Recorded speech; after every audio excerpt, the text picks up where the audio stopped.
MuklukYoutube month on the original Esquire the fourth. This is Johnson Vance Novels that they're about to kick all your behinds. Good morning, everybody. Welcome back to the show. I'm your charming, self-proclaimed, yet still humble host, Mukluk. That was a patron, not me. Well, I guess it was past me, but you know how it goes. Welcome, everyone. Some of you might be wondering why Guild Wars Thursday. And that is because I've got a doctor's appointment in a few hours. So I was like, you know what, Guild Wars would be a good game for the morning stream because, you know, we can pick it up and put it down at any time.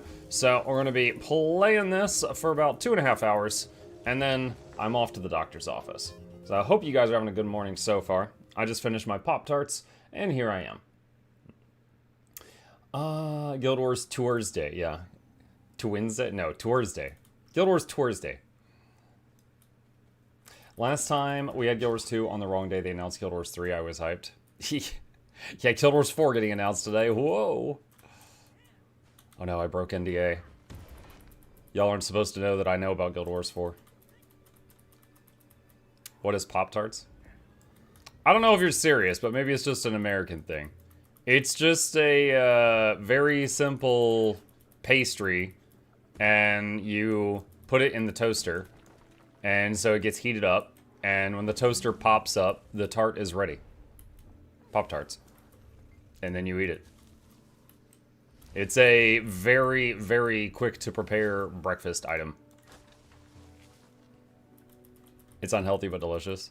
It's okay. Tasted like last. I mean, it's not crazy. The whole thing is speed. It's like getting fast food versus sit-down food, you know?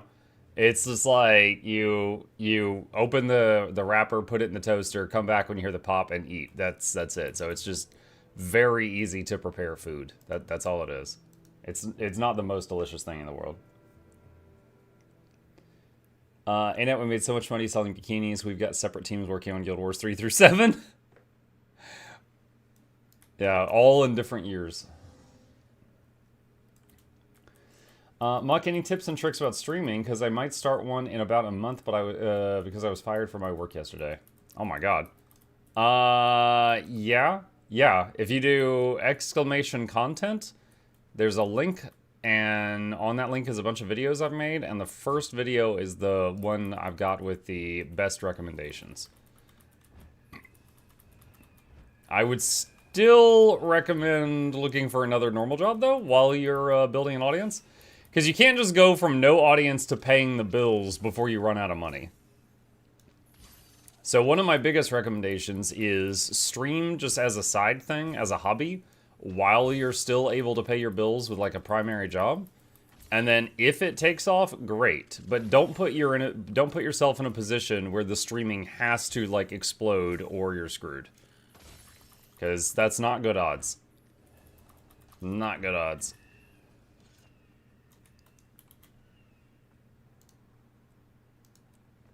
Like, how do I hide from the cops? It depends what you did. Don't put all your baskets inside one chicken. Definitely don't do that. The chicken will be unhappy with you. I'm planning to rob your audience. Oh, okay, Arrowlosen, calm down.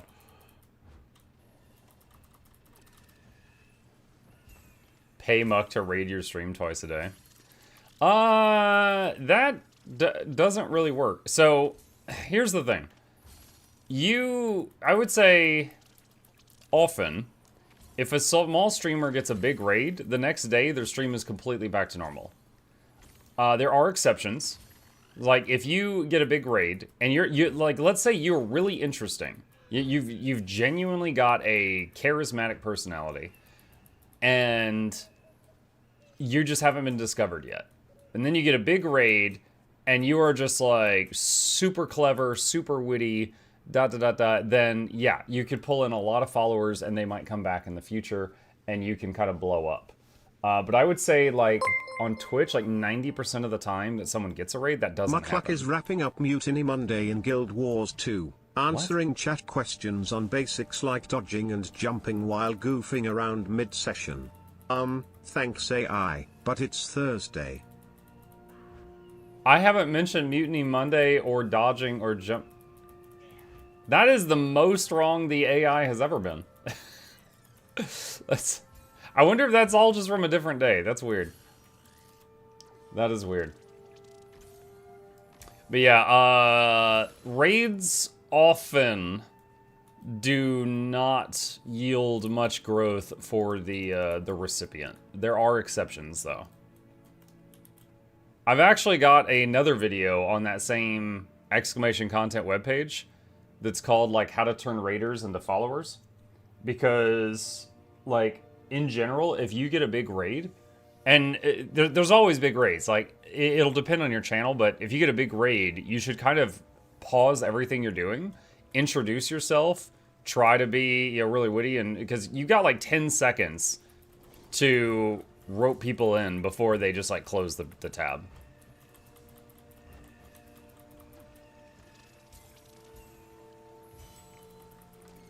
That area you were in was beautiful. Oh, the last area? Yeah, that's the guild hall they added in End of Dragons.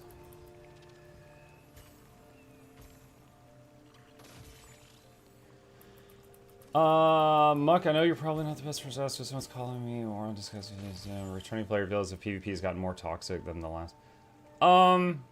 Best Bun, I'm sorry that happened to you. Yeah, I would, a couple things. Like, one, as far as the internet goes, those are pretty tame as far as insults.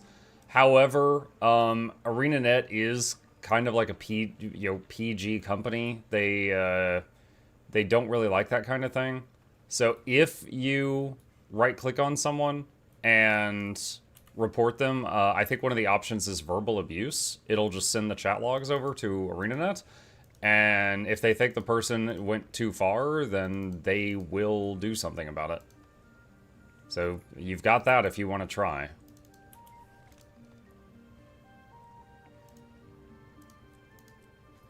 Use the gobblers.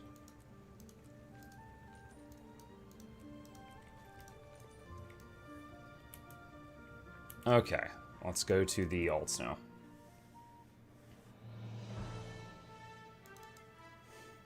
Hello? Hey, Blood.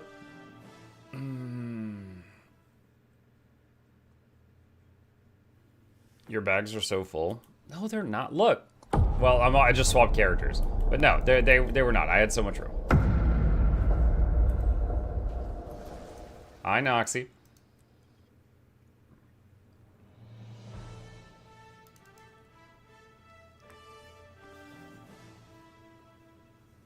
Is moron even an insult? Yeah, it is. I mean, there's no sentence where moron is a compliment. Like, oh, sweetie, I love you so much. You're such a moron sometimes. Like, no, it's always an insult. But is it like a weak one? Yeah, it's a pretty weak one because it's just been used so much that it's watered down. Any word that gets like used frequently like that, just it kind of loses power.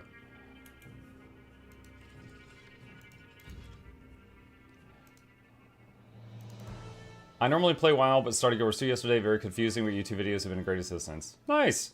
You are my target audience. Welcome to the community.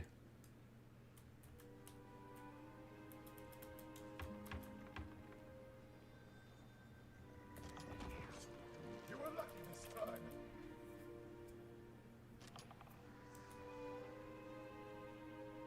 You don't know how I talk to my wife? I'm not even gonna go there, man.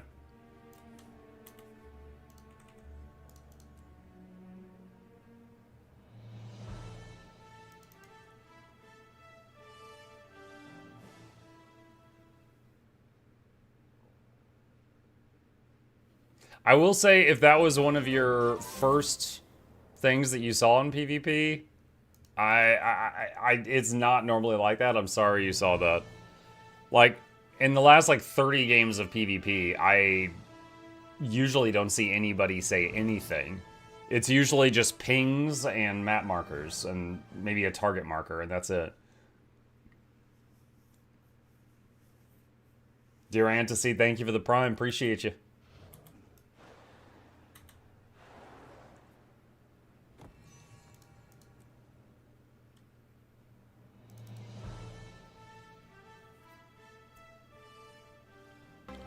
Spanish-speaking side of Guild 2 is full of propagandists. Mukluk. Well, I don't speak Spanish, so I wouldn't know that.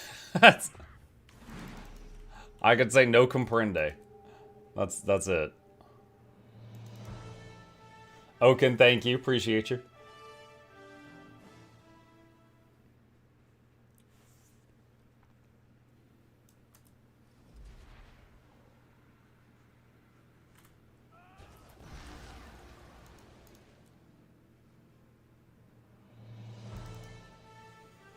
Is there any command here for Guild Wars 2 add-ons? Yeah, just exclamation add-ons. We'll pull up the webpage with all the add-on guides that I've made.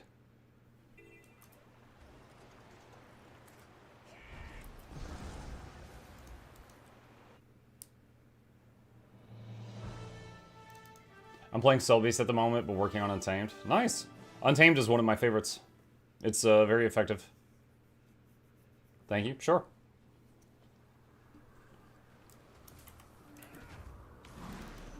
What's the plan for today? Just hanging around with the community and just having fun for a couple of hours.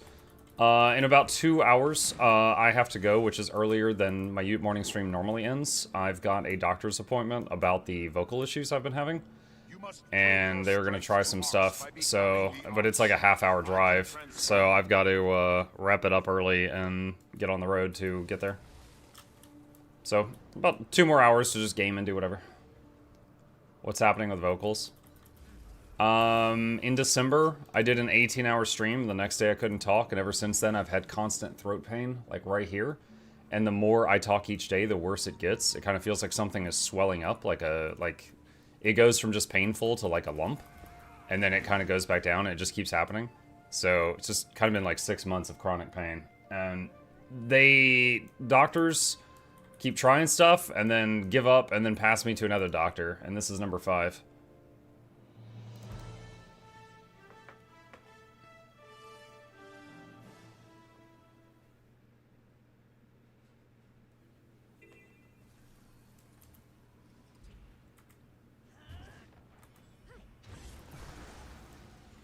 What does AI think? What does AI think? There was a time in desperation, like, it was around, like, the 2-month marker, because it's like, I haven't gotten better, but it's like, I've gotten used to the pain, which is an awful thing. But around the 2-month mark, there was a day that I was just, like, shaking, because it just hurt so bad. And I actually, like, went into, because I didn't know what else to do, because my last doctor visit at that time was like, you know, take these pills, they might take up to 30 days to kick in, and then we'll have another get together and we'll see if it worked. And I was like, what do I do for the next 30 days? And they're like, ibuprofen and cough drops. And like, you know, 20 days later, I was just like shaking from the pain. And I actually went into like Google AI, and I was like, I know you're not a doctor, but my doctors can't figure out what's wrong with me. I'm curious what you come up with. And I have a document that's got all the chain of events that happen and everything they've tried. I just copy pasted it in there. And I wanted to see what it would say, because I didn't know what else to do. And it actually kicked back a few things that were helpful for narrowing it down, but didn't find the problem. Like, for example, one that was really easy to test is one of the possibilities in, if you've got this kind of injury, is if you got constant burning pain in your throat, it is possible that it's due to something called a pepsin buildup. And basically, like, your stomach has all these acids for, you know, digesting things. And there's an acid it makes for digesting meat that has, like, pepsin in it. And if you have, like, acid reflux and some of the acid comes up and goes back down, and it can coat your throat with pepsin, and pepsin gets, like, stuck inside, like, the folds of your throat. And it doesn't, like, drinking water doesn't make it go away or deactivate it, you know? And it's like trying to use water to make napalm stop burning. It just doesn't work. But you can make it inert by drinking alkaline water. You know, just high pH water. And alkaline water is like $5. So to cross that off the list, I went to the store and I got alkaline water and I drank it. And unfortunately, it didn't work. But it ruled that out. And when I next saw a doctor and I showed him the list of everything I tried, he's like, oh, wow, okay, we don't have to do that test. You've already tried that. So it saved me from doing a few things, you know, just asking the AI for advice. But no, it didn't suddenly find the problem. Have you pitched your own cosmetics to ArenaNet? My own cosmetic? What does that mean? Like, because there's already an in-game wizard app.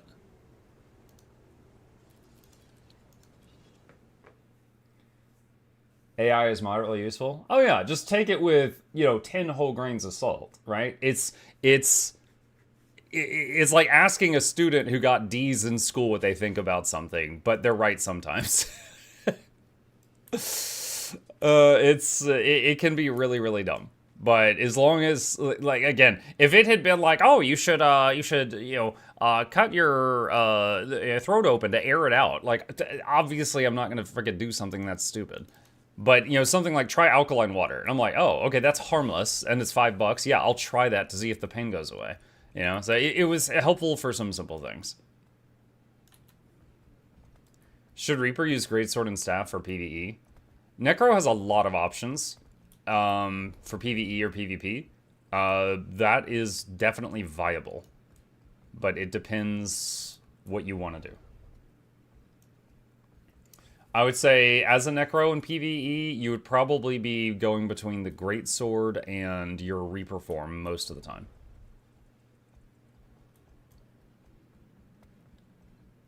I once said to someone a few years ago to put gas on the food recipe. I remember there was a picture of, like, AI telling someone to make their cheese more gooey on their pizza to put glue in it. Because it got it from, like, some stupid Reddit post.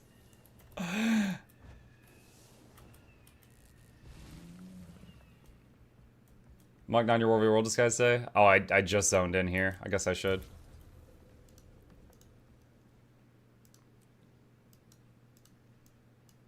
There we go. They have anything, where's the jump store? Gradient glasses.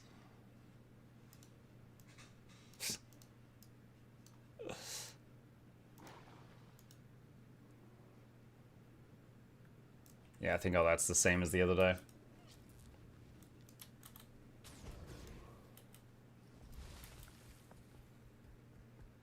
AI is a hammer tool, great for pounding in metal nails, not great for clipping fingernails. Yeah. There was one time that, I didn't know what to do, and the AI thing convinced me a bit faster to end up taking the right course of action. It was, I'll be vague on this, because he doesn't want me to share the details, but there was one day my son woke up and he was in a lot of pain. And I was like, okay, is he having like a cramp, like a Charlie horse type thing? I didn't know what was going on. And I spent, maybe 20 minutes as a dad trying to do everything I could think of to help him. And finally I just punched all his symptoms into Google just to see what popped up.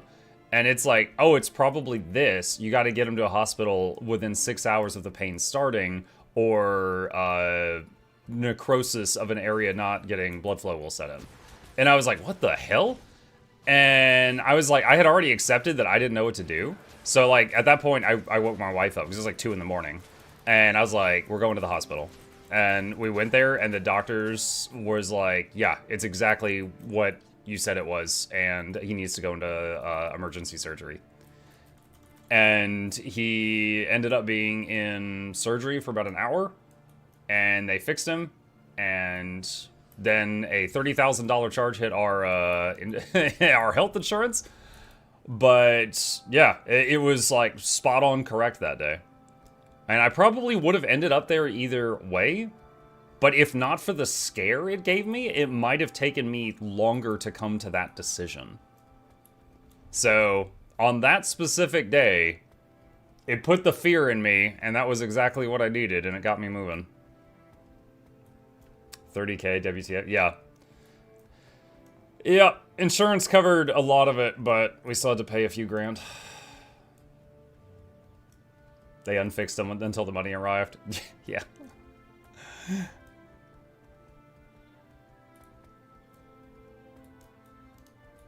Let's see. 20 seconds on this supervisor. I'll just wait on that. Zoom out so I can watch for incoming. AI has almost a PhD in everything, but it's like a genius that doesn't know how to cross the street. Yeah. Yep. Yeah, definitely. Like, it is useful for, like, you know, troubleshooting things, but definitely take it with a grain of salt. Because basically, it's pulling from all the knowledge of the internet it can reach, but there's a lot of trolls on the internet. You know, there's people that say to put glue in pizza. So you have to keep that in mind. Yeah, never do something like vibe coding. You know, that would be stupid. That would just be the dumbest thing.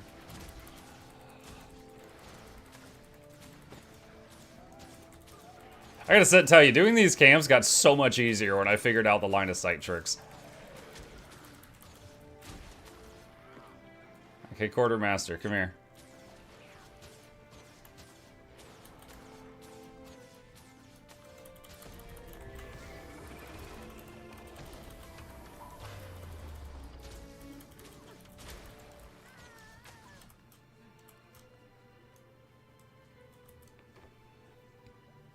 I remember seeing a while ago people on, I think it was a WoW Reddit, trolled AI into thinking it was a fake award show or something. Is there a good way to test underwater builds? Lion's Arch has water, and it's a safe zone.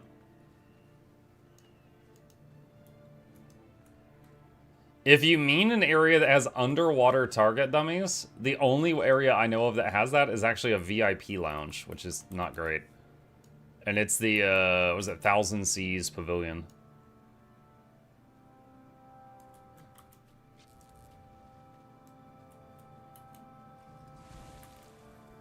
Bucks in a World v World now? Yeah, it's been my favorite game mode the last few weeks.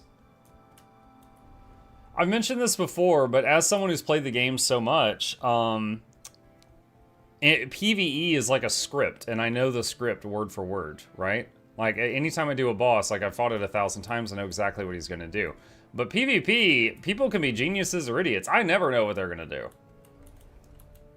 Like, I'll be fighting a Reaper, I'm like, okay, he's gonna go into Shroud, and then he just throws a soda can at me, and I'm like, what? Like, I can't predict people. So, World v World and PvP have been pretty fun. But, you know, if I get salty, I've had a pretty good mindset for some time now when it comes to, like, salt and PvP. Like, if I start to get spicy, then I'm like, alright, I need to swap game modes. Hi ho muck, hi ho chat. Hi ho, hi ho. What's up, Leighton? Thank you. Appreciate you.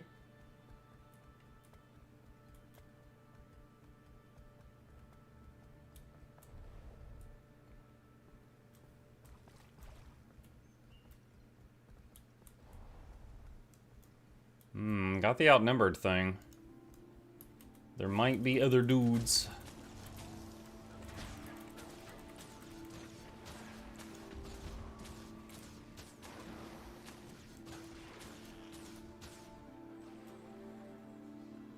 First rule of PvP is you don't know what you're doing, then how can your opponent know what you're doing? There you go. I love it.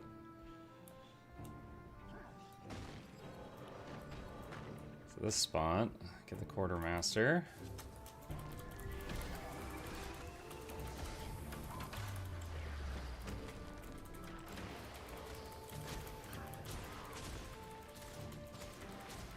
And trying to pierce through as many. I've got a trait that my arrows pierce, so trying to go through as many of them as possible.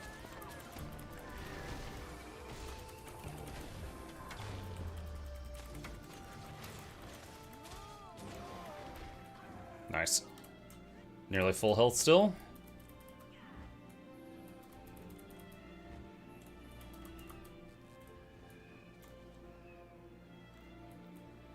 Just watching the two entrances. Should be good unless someone stealth hits me.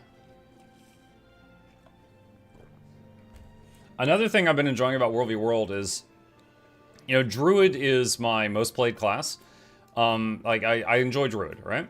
And Druid's special ability, Celestial Avatar, which is like their third weapon, in PvP it has a 20-second cooldown.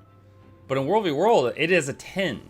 So it's like my favorite thing, my favorite button, I get to use it twice as often. So when I figured that out, I was like, dang, that's fantastic.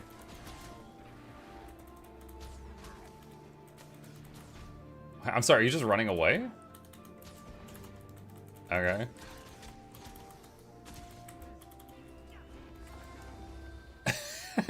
He just did like knockdown arrow rapid fire. I'm leaving. Oh, there's someone else here. Okay. All right. All right. All right.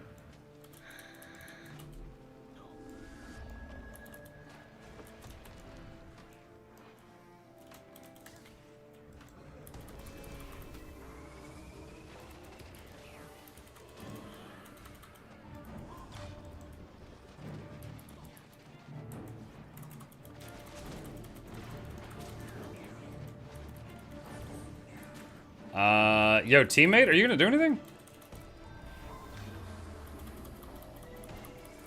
Okay, we've got 2 Reapers now.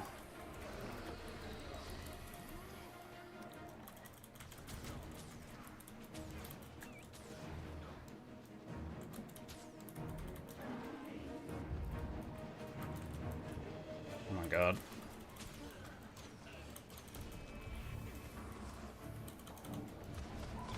Oh man, I'm getting targeted by everyone. So that was a 2v3. We did take down the 2 Reapers. The Soul Beast is too nervous. He might have been able to get a kill there if he had committed, but all he wanted to do is just sit back and pew-pew with a longbow. Is Muck a Ranger main? Yeah. So longbow, of course, has burst. Like, you know, it has the knockdown, and then rapid fire is like burst damage, and then, you know, it's got barrage. But when those skills are on cooldown, it has some of the lowest auto attack damage of any ranger weapon in the game. So it's like when the special buttons are up, it's fantastic. When they're down, you usually want to swap to something else. But he was happy just sitting back and throwing toothpicks. I hope the throat is doing better. Second, I just bought some pancake-flavored Oreos. I'm no sorry for this. Good morning, Mukluk dancing. Lastly, I love the clip of the Iboga pulling the person off the wall. I got to try that. I'm still fixated on pancake Oreos. Thank you, Maddie. Appreciate you. Yeah, I got another doctor's appointment today. We'll see what happens. We will see what happens. Oh, she's gone. Ah, give me Mucka coffee. Okay. Thank you, Maddie.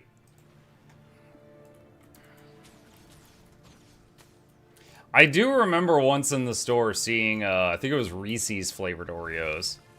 And I love Reese's. I like Oreos, but I was like, I'm not paying money for that. That's a risk. Is there a cheap way to get a feast and banners for World v. World? Yes. If you go into World v. World and follow a blob that's not yours, you can take theirs. Beyond that, I don't know. Oh.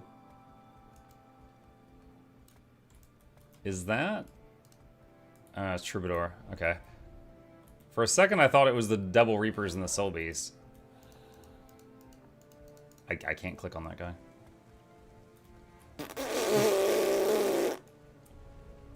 You know what, Chad? I want to go this way. For no reason.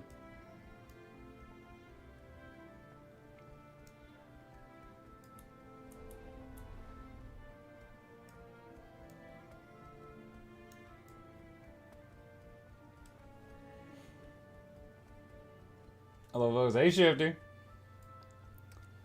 That looked dangerous. Yeah, I found the reason I've got an outnumbered buff.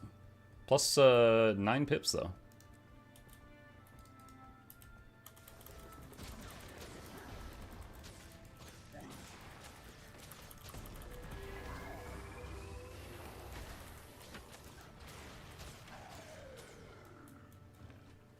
Plus 9 hips? Pips. Who would have 9 hips? Maybe Ursula from The Little Mermaid? Because she had all of the leg things? She might have 9 hips.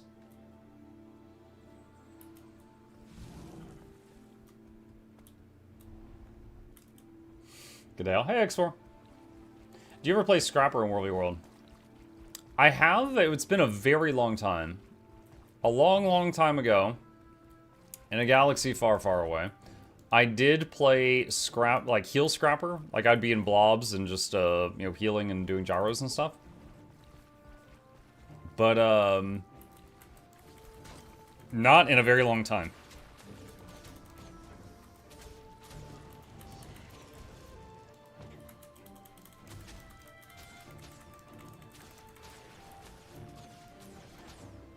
Rude.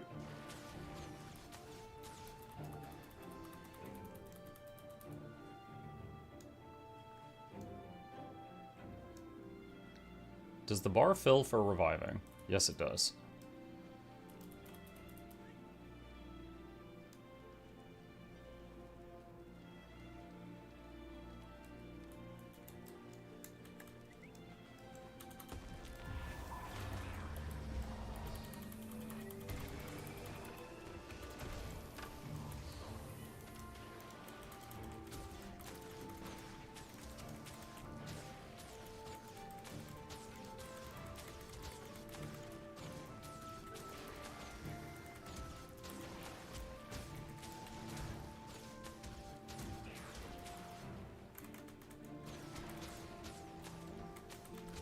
Muck, how was Warframe?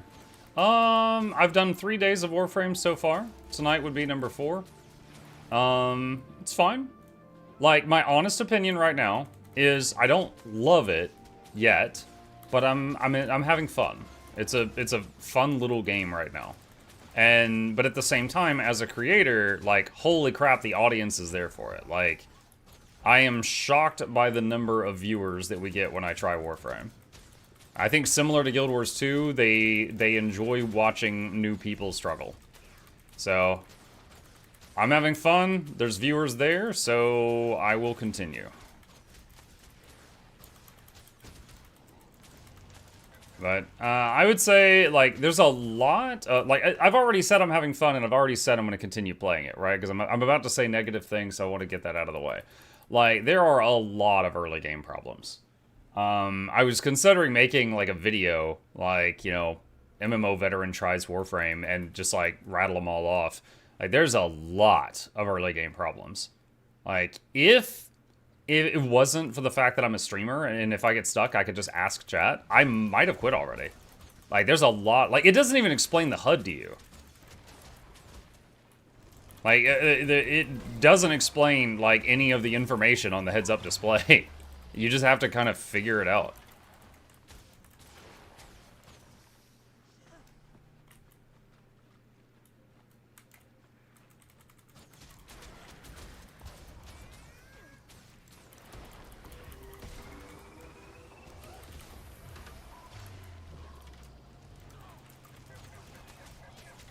So it's a bit like Guild Wars? Similar. Like, let me give you an example. Like, you know, early on, it's like, oh, you're playing Mag. She's got magnet powers. You can press 1 and pull people in, and, you know, and then you just mess them up. You know, it's like a starter, fight starting ability. I'm like, okay, so I started doing that on, like, every single fight, and then the button stopped working. I'm like, why is the button not working? I thought this was cooldown based. And chat's like, no, it's not cooldown based, it's energy based. I'm like, where's my energy listed? And I'm like, I'm looking at the top, and I'm like, there's my health, and there's another number. Is that my energy? They're like, no, that's your shield. And I'm like, I have a shield? And they're like, yeah, the energy's in the bottom right. And it was like a really small number. Like, you guys see how small this number is right here for, like, my World v World level? It's like that. It's like this size. And I'm like, that's my energy? And they're like, yeah. And I'm like, okay. Why isn't it regenerating? And they're like, oh, it doesn't regen. And I'm like, what? And they're like, you gotta find blue balls. And I'm like, I have to be unsatisfied? And they're like, no, you kill enemies till they drop blue balls, you pick up blue balls, and then you get some energy back.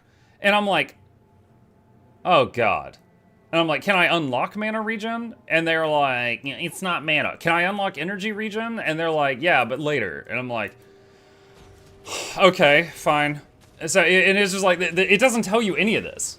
Like, I just, you know, I can click on the hero and say, what are the abilities? And it shows me, like, little videos, which is nice. It shows me little videos of what the abilities do. And I'm like, oh, okay. But I didn't know that, like, the energy tank or blue balls or any of that.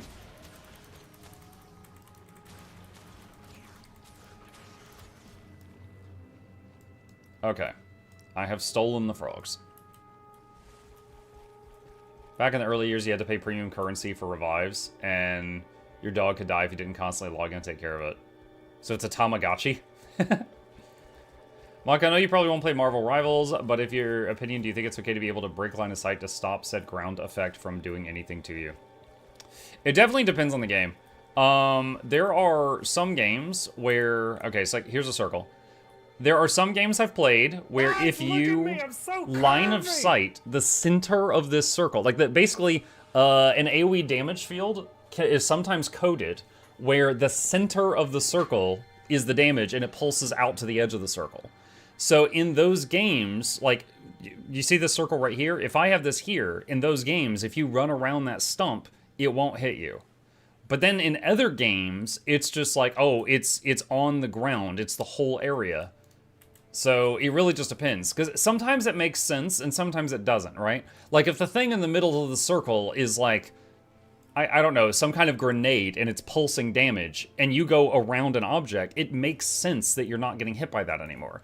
But if it's just like the ground's on fire, then it doesn't make sense that you're no longer taking damage when you run around something if you're still standing on the fiery ground.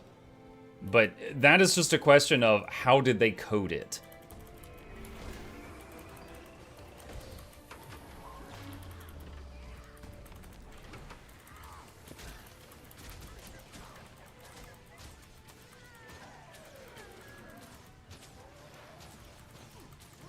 The new Cyclops ult leaves a delayed ground effect explosion. People are very angry. They hotfixed it, so a dude holding a magic see-through shield could stop the delayed explosion from hurting him.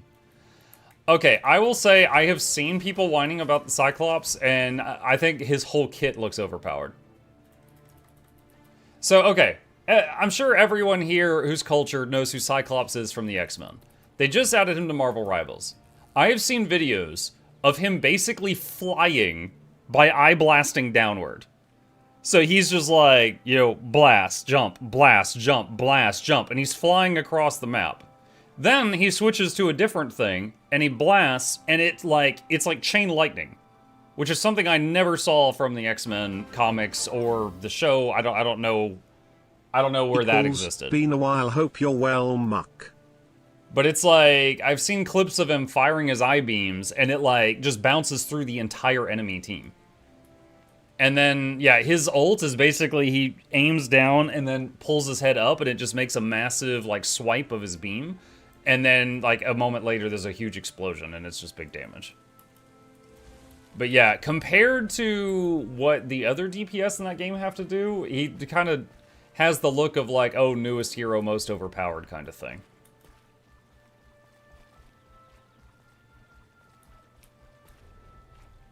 Him reloading his eyes will never not be funny.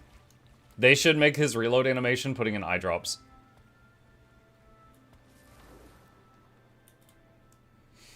What's up, Bim? I'm running a Condi build.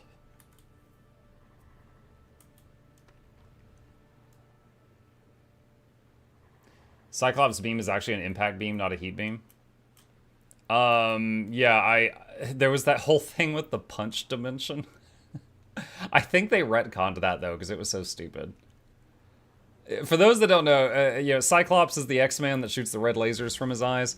There was a while where they said that what his power was not shooting beams, that his eyes opened a portal to a dimension of pure, like, physical force. And they called it the punch dimension. So if he got blasted by him, what happened was he opened a portal to the punch dimension, and you got hit with punch energy.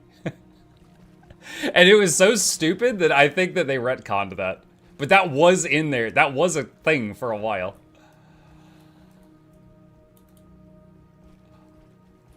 Uh, 3 minutes. Let's go get this guard.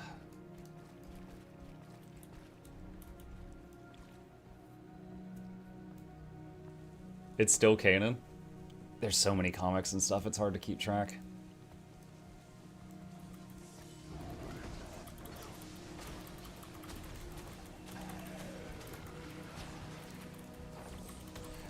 I thought this person was on my team, and I was wrong.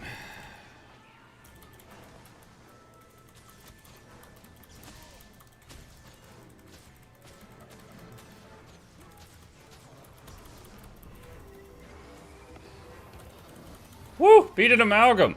Mom, get the camera. Uh-oh. Nice.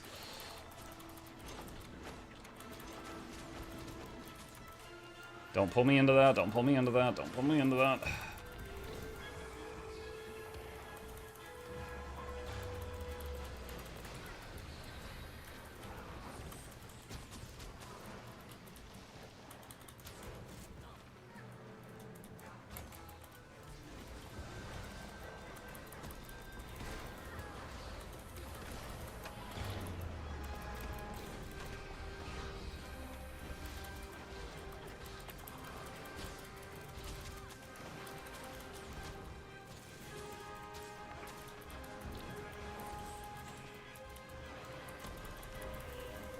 I don't even know what that other person is. I haven't been... Oh, okay, I see a ranger pet.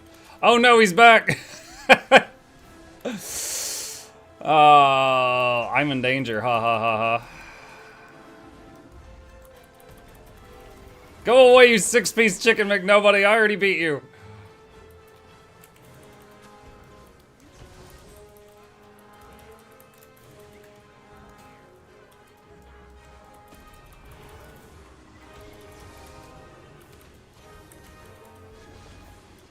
Oh, I think that's me dead. My movement skill got canceled out.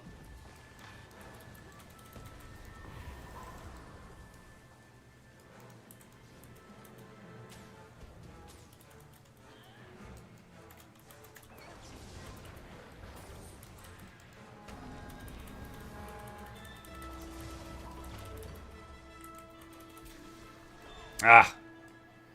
Good try, Muck. Good try. Yeah, 3 of them was too much.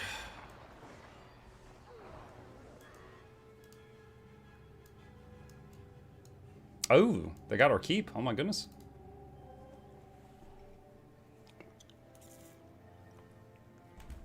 Muck, have you ever thought of doing any I tried for PvP and 1v World builds? That's like a whole different bag. Like to prove... The thing is, like, it takes a lot longer to kind of figure out and get the muscle memory for a PvP or 1v World build than it does for beating on a golem. That's like a whole different beast. I think I'll just leave that to Valen. He can cover that.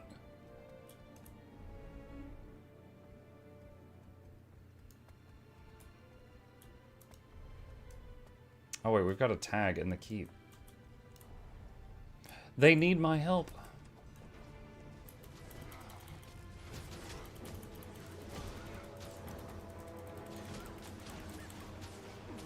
Yeah, hang on us. Is there no such thing as a golem version of PvP Warrior World? Oh yeah, you can beat on a golem, but the thing is in PvE, all you need to know is how much damage per second can you do. That's it. In PvP, there's like, you know, do you have enough Condi cleanses? Do you have enough stun break? Do you have enough mobility? Do you know when to go invis? Do you know when to break invis? Do you know how to use flanking? Do you know how to line of sight? Like, it's just a different thing.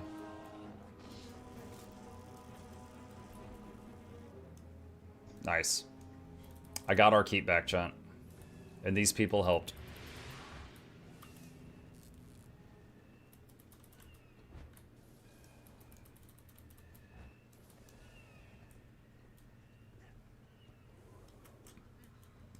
Muck, what's your favorite superhero from DC or Marvel?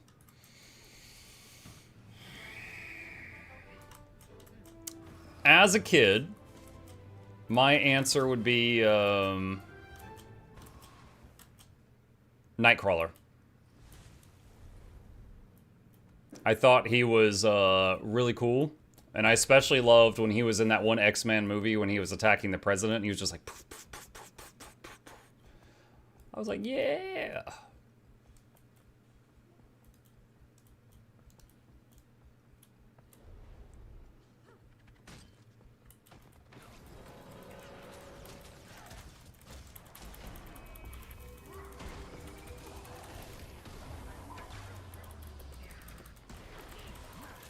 Look at that. Look at them all grouped up. Ah, so satisfying.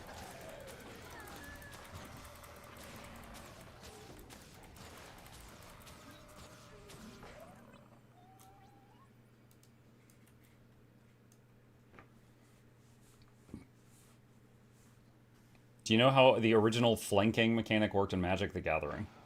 No. No, I don't.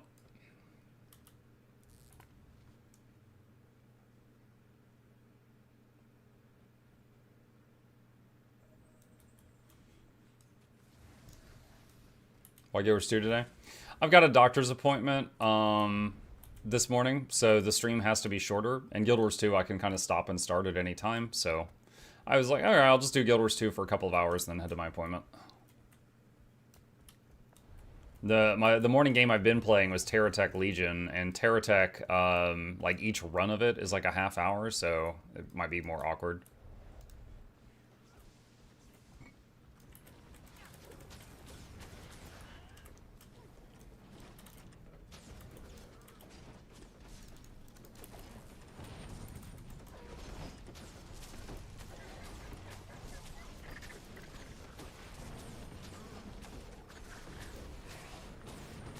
I've always been a Spider-Man fan, though. Love the black suit. Oh, yeah, Venom. I thought Venom was really cool as a kid, also. With just the ability to, like, essentially morph parts of his body into whatever he needs, like shields and swords or webbing and stuff like that, I thought was really cool. For the same reason, I always thought that Green Lantern's power set was really neat, but anytime they made something Green Lantern, like the movie, it was always, like, kind of lame. But just the idea that, it's like, oh yeah, you can use your imagination and make whatever you need. I was just like, oh dang, that's neat.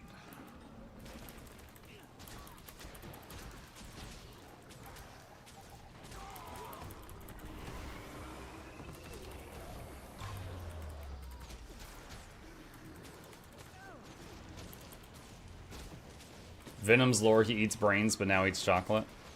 Well, clearly he's a Cryptus. He can stop eating humans anytime he wants.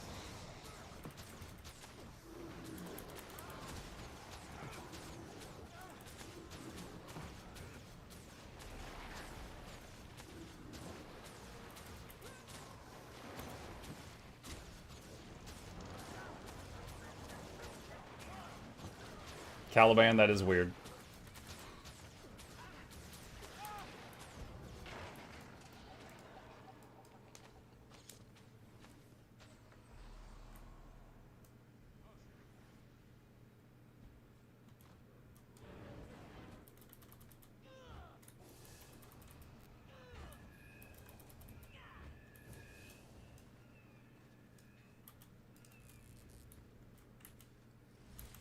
Rank 496. Okay.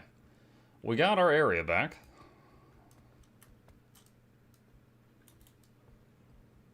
Howdy, my cupper, having a good day. What's up, Doug? How you doing?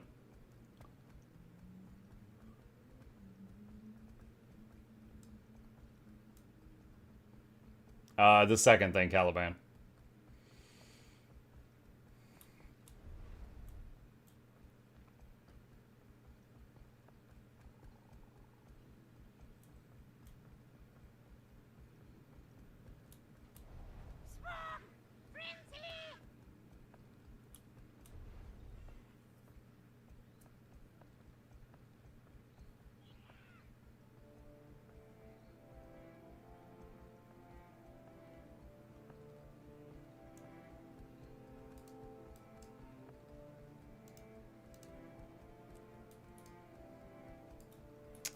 $50 seconds, and there is a ranger there.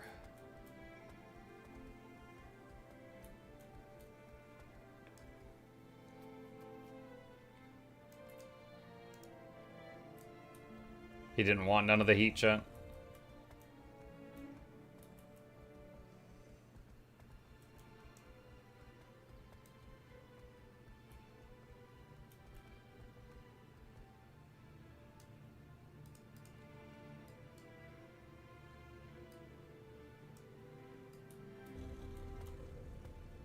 Which reward track are you doing? Castorin, the one from Visions of Eternity. Every time it fills up, I'm getting another relic from VOE, and I've got one more to get, and then I'll have all of them. Because the box lets you pick a relic as one of the prizes.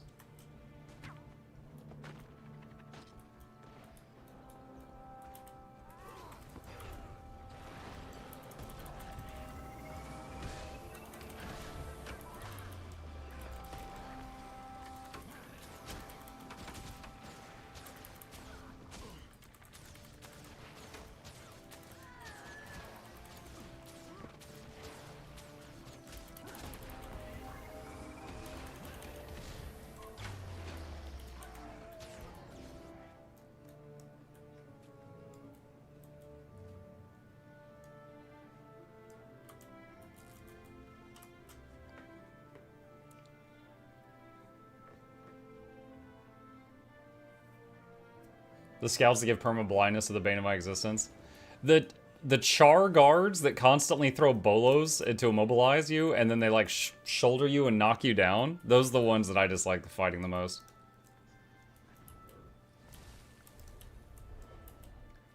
Like when I'm AoEing them down, I try to make sure that those char guards die pretty early on.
Does she want to fight? She like backed away and I was like, oh, she wants to leave, but then she came back and threw another sword at me. Yeah. If a daredevil... Oh, okay, you're just being weird about it.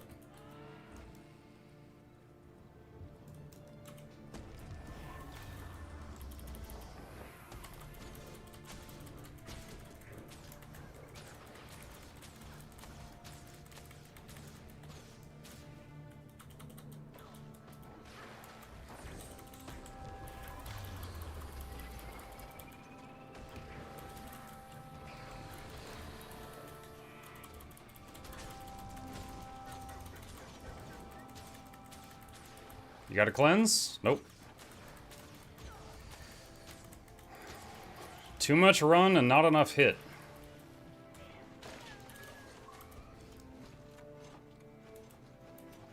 Too many of them.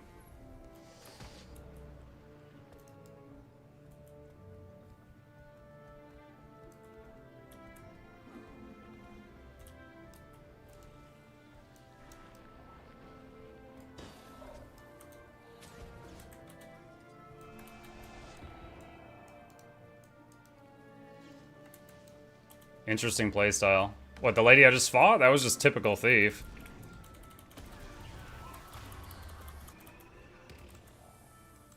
Oh, it's lagging. No! No!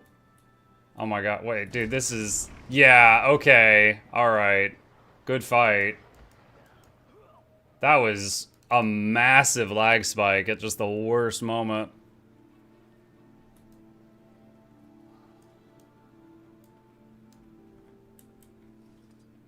Unfortunate. He DDoSed you? Yeah.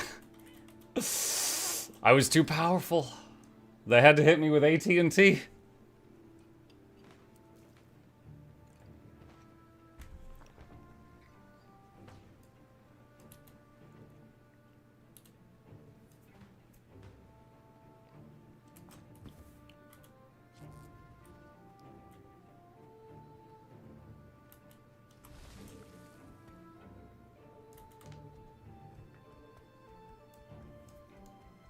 Luck change ISP. Honestly, I've been pretty happy with AT&T for a long time. I've got a fiber connection with them.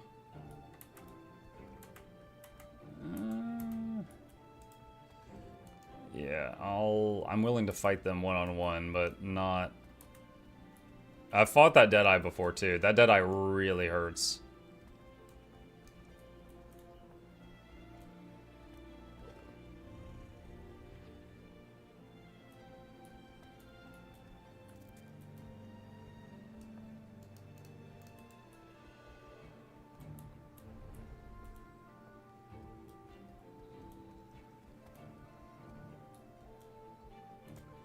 Oh, hang on, Char. It's part of my wall showing. The non-green screen wall.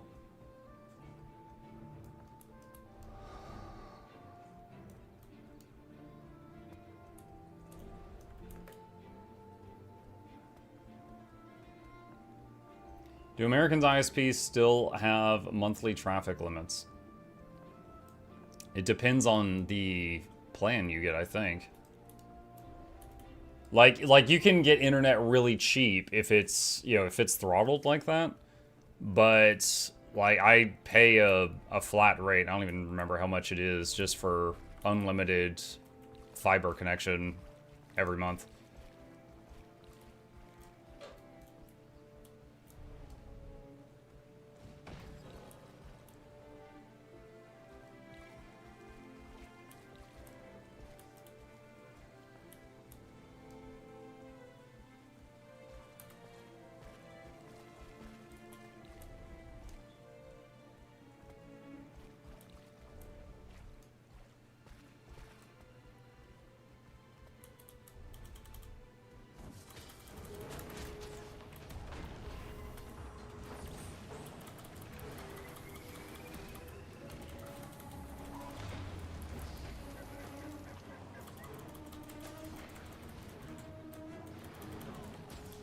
Oh my god, dude. Like, most of my buttons are not working.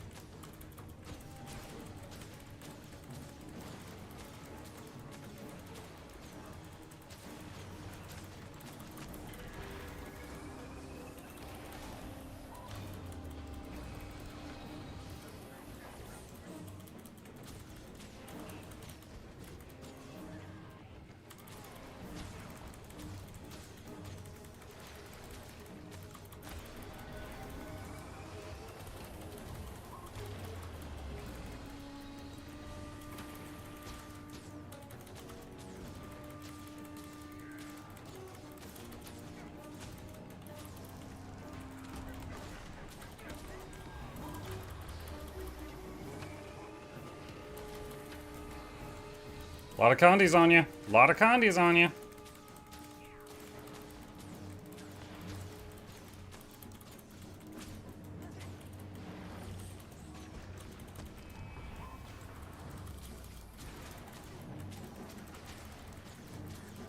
Got him.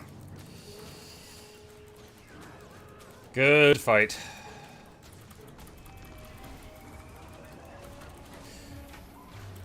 It was good that I had a lot of condition cleanse for that one. Because he was like some kind of Condi Berserker, and if I did not have a lot of Condi cleanse, I would have been dead. So now I just gotta wait for his pacemaker to run out. There he goes. Poor warriors and their heart problems.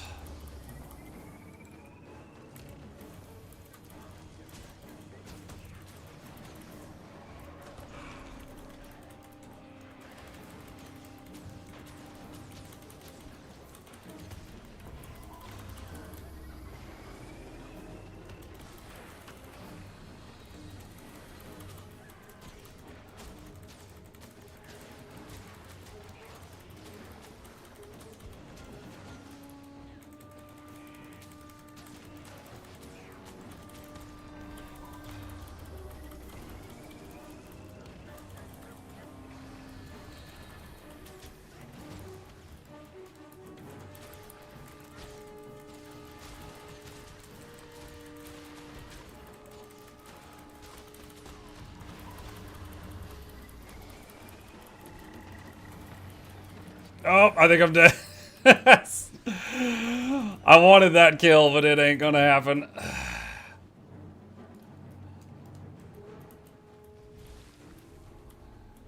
There's like 5 people trying to save him. Instant transmission! Huh?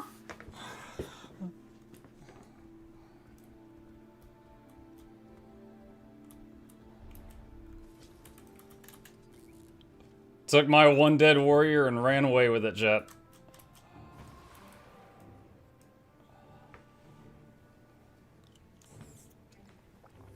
Gotta get back to work, but give Chip a pet for me. Will do. Think he's chilling in the living room right now. Here comes the whole mount. Well, yeah, because I killed the Berserker, right? And so he respawned right here and immediately ran over. And I think he got his boys too. He was like, "Hey, there's a ranger over there. Get him!" And then you know they came over too.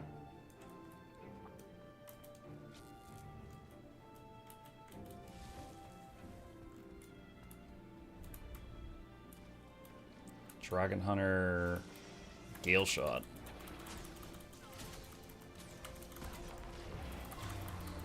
I think she's still here. Yeah, she is.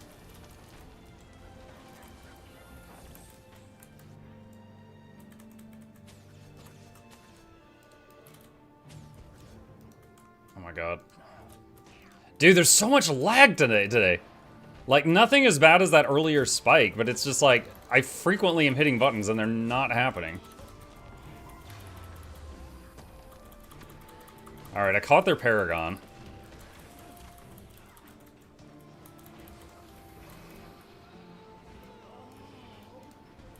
Where is she? There she is. Oh, no. No.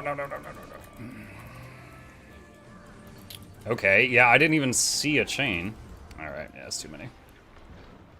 Like, when I got the Gale Shot low and she started running away, I kept trying to do the thing where I, like, run forward, about face, fire short bow 3 to move forward, and then about face again. And it just, like, the inputs kept coming out in the wrong order and sending me in the wrong direction.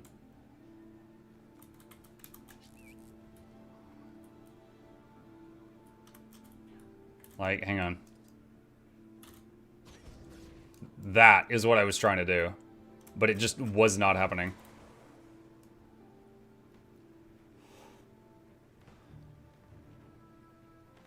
Do you tab target? It's hard to say target and select. I said target. Do you tab select enemies? I usually hit tab first, and if it doesn't work in like 1 or 2 clicks, then I try to left click on them.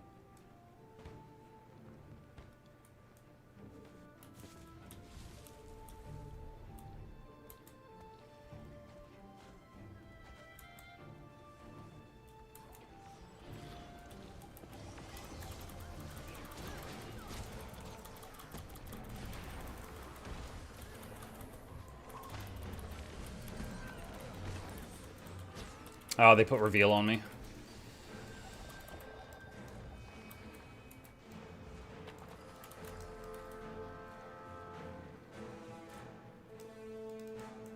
That Gale Shot is so squishy.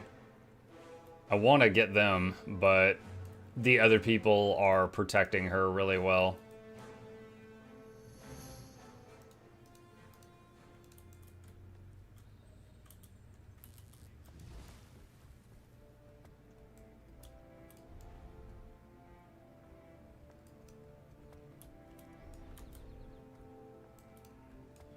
How important is gearing before starting World v World?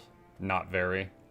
I have a warrior with exotic Selly gear from 80 boosts. I feel like I just get my butt kicked if I went to World v World with that. Rock Sphere, the difference between exotic gear and ascended gear, like exotic and the max, is like 10% in stats.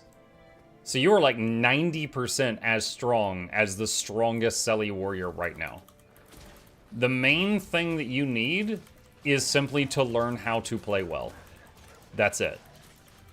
You can get your gear just a hair better, but you don't have like another gear huge power spike ahead of you. Like it's more important. Does that 10% include the +5 stat infusions? Okay, 11%. But it's more important that you essentially learn how to play. That's it. Luminary, I'll fight you, but not by your guards. You're scary enough as is.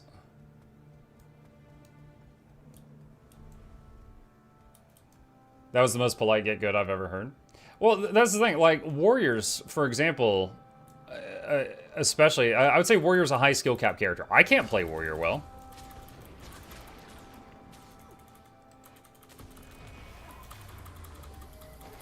It is a very high skill cap character, but it's insanely strong if you can play it well.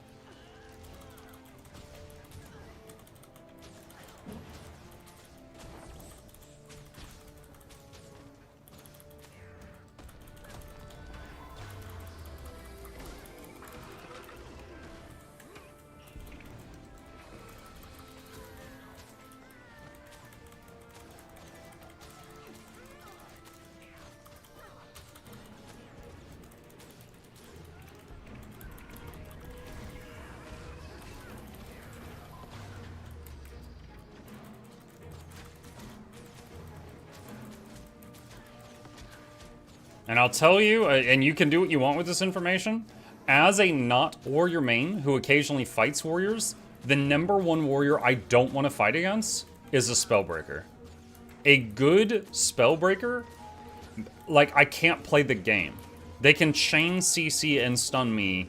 Like, I can run a maximum of 3 stun breaks. Fighting a good spellbreaker, I need like 7. But that's not to say that other warriors aren't a threat. That's just to say that spellbreaker is the one I least like fighting.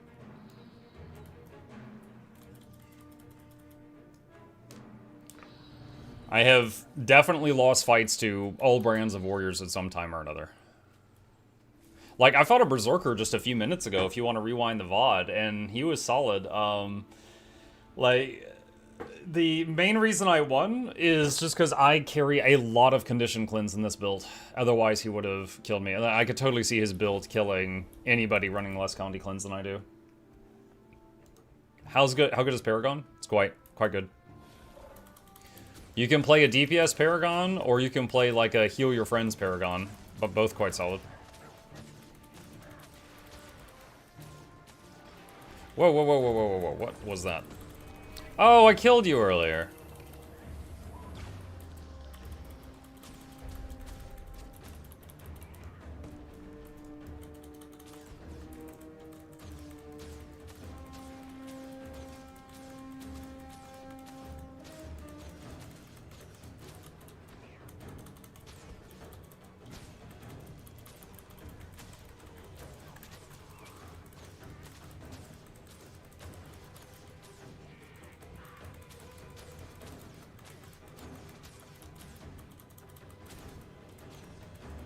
The guards are slowing me down too much.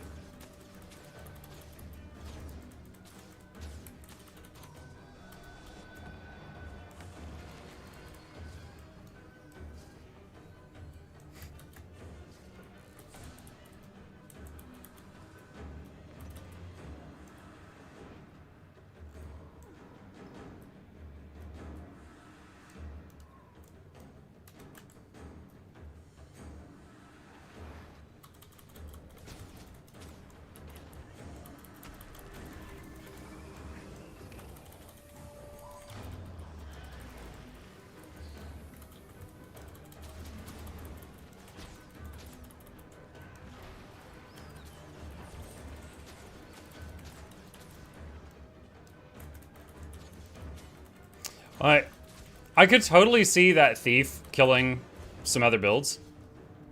Because she does hit pretty hard. And she has insane mobility. So anyone that doesn't have a lot of sustain, she could just chip them down after like maybe 3 passes. But for me, she's just really annoying. She's just really annoying. It's like an angry mosquito. Hornet. I'll promote her to Hornet.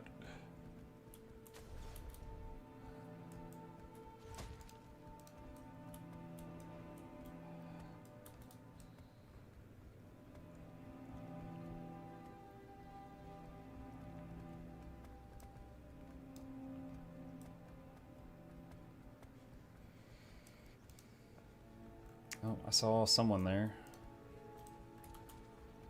Deadeye.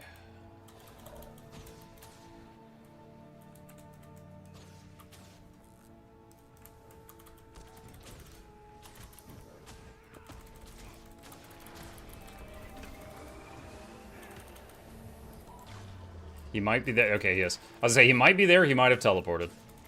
I have fought this guy before, I recognize him. He hits like a truck. I think I have, like, usually whoever gets the jump on the other one first usually wins.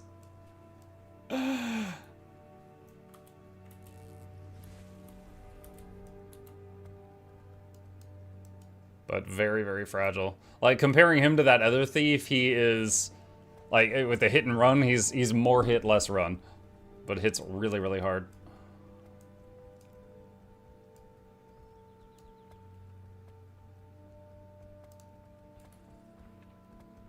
Are we doing this?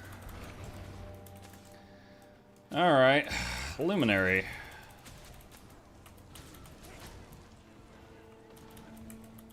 So right now my goal is just to survive his burst.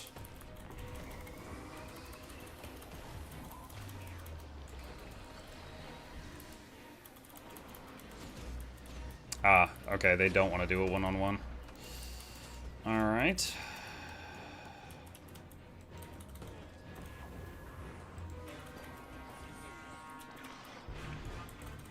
Ah, yeah, well, okay. That was 3 of them. That was a Luminary, a Willbender, and a Daredevil. Oh, Dragon Hunter joined in too. Throwing seed, dude. It was a you did a 4v1. You broke the honorable duel and you throw siege. Shameful display. Banned from the Olympics. Get this hero banner.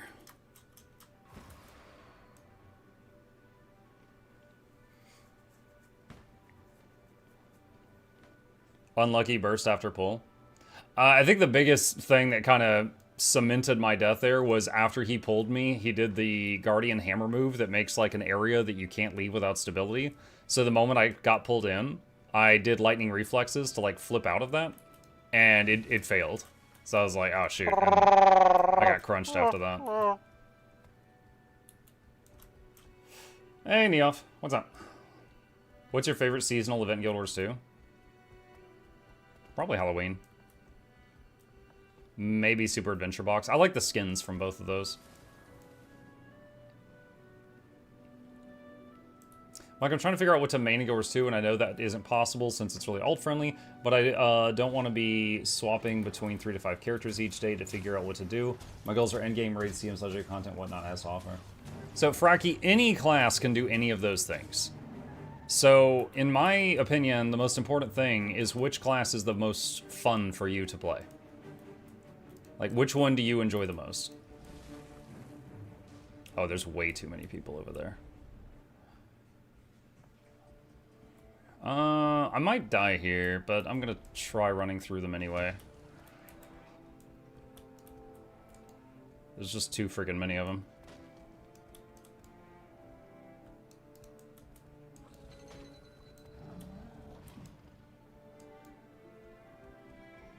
Oh my god, dude, these guys are creeps.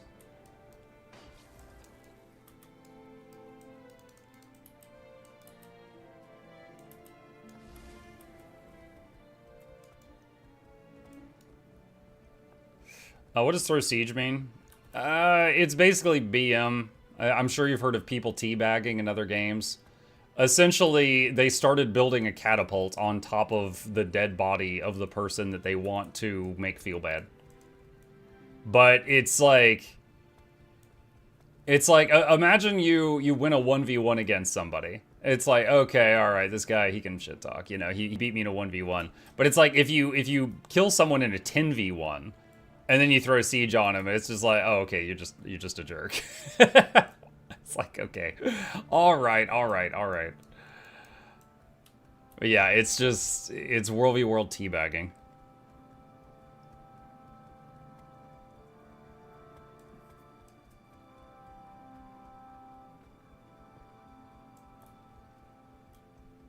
Love to have quickness on DH one day, so I can make useful builds for open world. You can have bursts of quickness on DH, but you're not gonna have it permanently.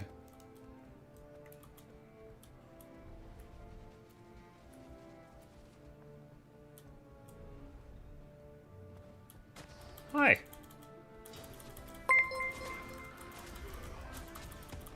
Scrambled Bread rated my stream with 3 viewers. Thank you, Scrambled. Welcome. We are just doing some World v World right now and hanging out for about another hour. Welcome.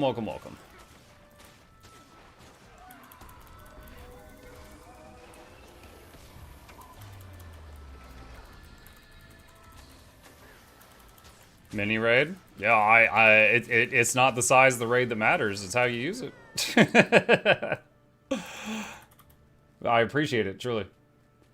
Muck, in case you missed it, I prefer Archer gameplay for Gale Shot, but I know that isn't viable due to boons, and that's why I'm having a hard time.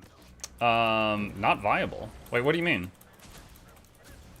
Archer, so Gale Shot works in all game modes.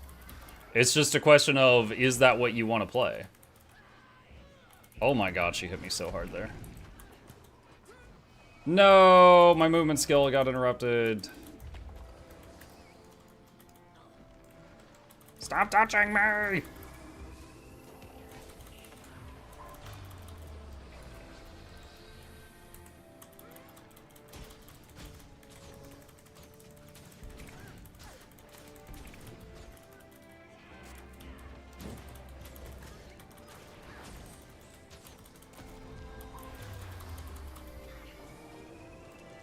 Oh, did you use your invulnerability? Did you ask Mommy Janet for help?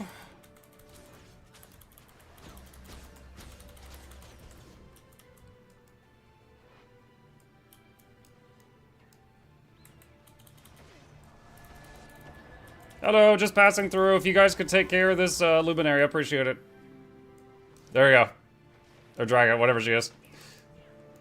I successfully pulled blue into green. Now they're fighting each other. There was too many people on both teams there. You asked for this. But yeah, I mean like true range combat. Oh, okay, so in PvE, yes, if you're playing an archer, you will still need to stack with your team in like a raid setting to get boons. That is true. But in open world, in PvP, and in World v World, you can be a sniper. But yes, what you said about PvE boon stacking is truth.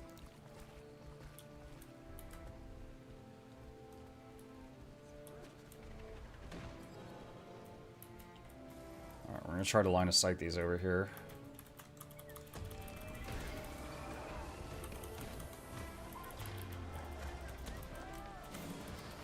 Uh-oh. We've got an enemy inbound.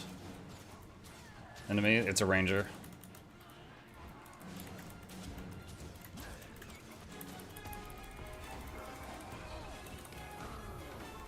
Alright, so, current goal.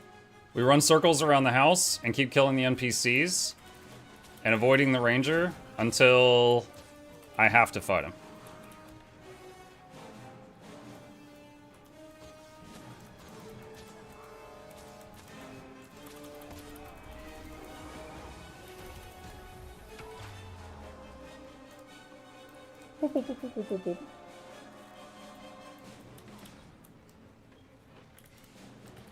Oh, what? You can't move through that? Oh my god.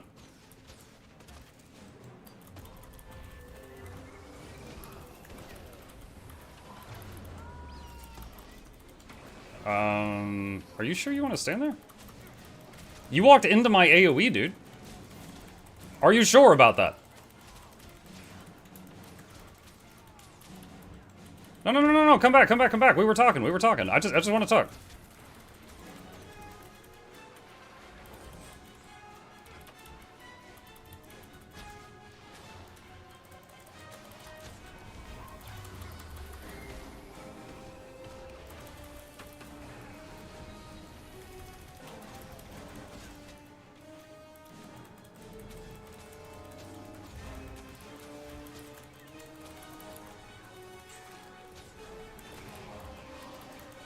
Okay, now I'm in danger.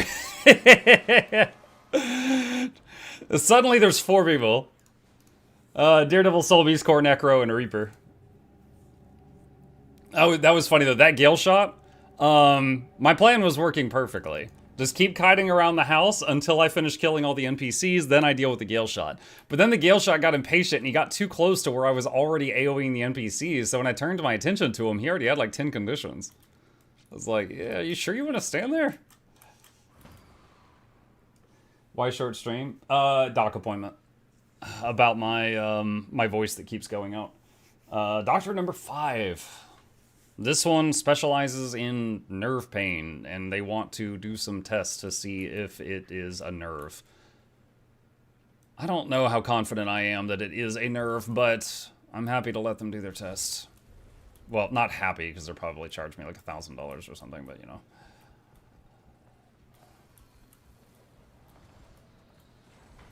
That's a lot of people.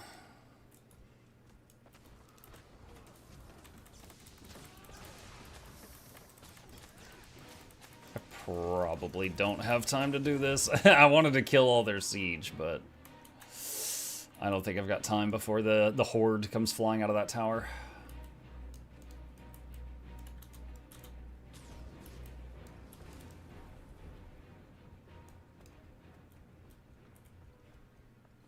Doc test, does it hurt when I poke you here? I mean, it's not really like a poke a spot and it hurts. It's like as I talk, the pain builds up. Like, I would say since I started the stream, it's gone from a 1 out of 10 to a 3 out of 10. And it just like keeps building. Ooh, 340 on that. I don't think I want to wait that long. Oh, this tower's open. Yo, what up?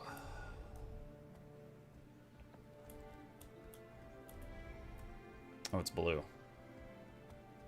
Oh my god, the tower just closed. Oh! Excuse me, sorry. Yo, it's yours, man. It's yours.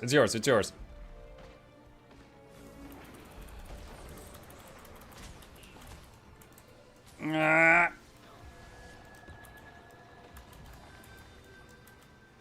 Sirs. Madams.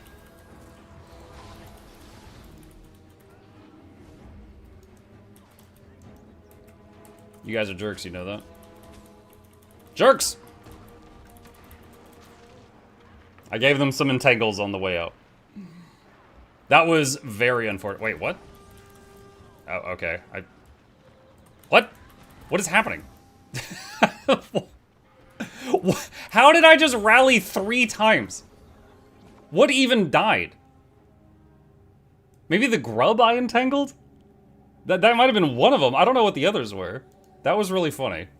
So I did entangle there near the end, and I guess I hit some neutral mobs, and then they killed the neutral mobs and just kept rallying me.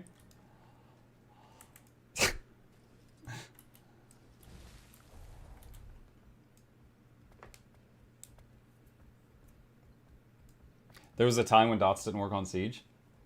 I don't remember if that was a thing in World v World. I know in PvE, there was a long time where objects... So, like...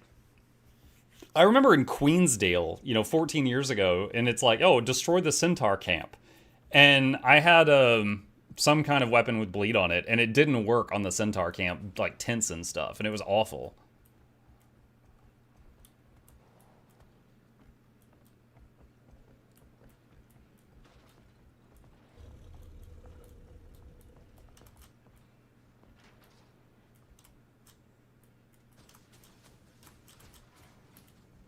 Dude, are you serious? I can't get over this wall.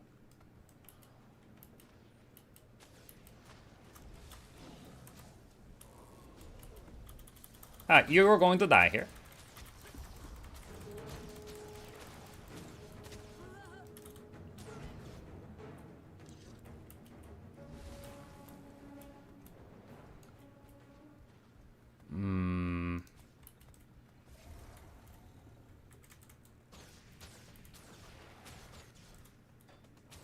That's not what I wanted. I need to find a spot where I can hit all of them.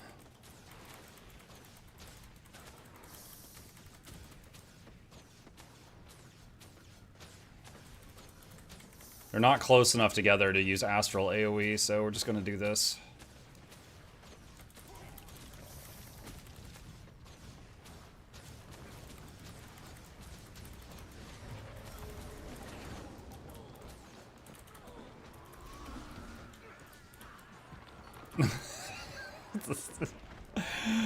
Wait, what? I rally? How? How did I rally? Maybe a catapult bled to death. Dude, I'm a rally machine these last few minutes. Yeah, I tried to zoom away, but there was one of those Guardian line of wardings underneath me, and I couldn't move.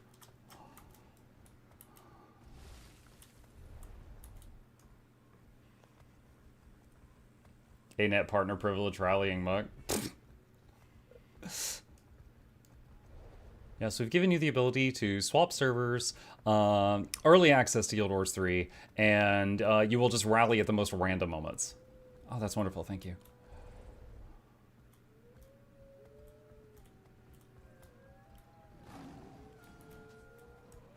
All right. swapping to longbow roamer.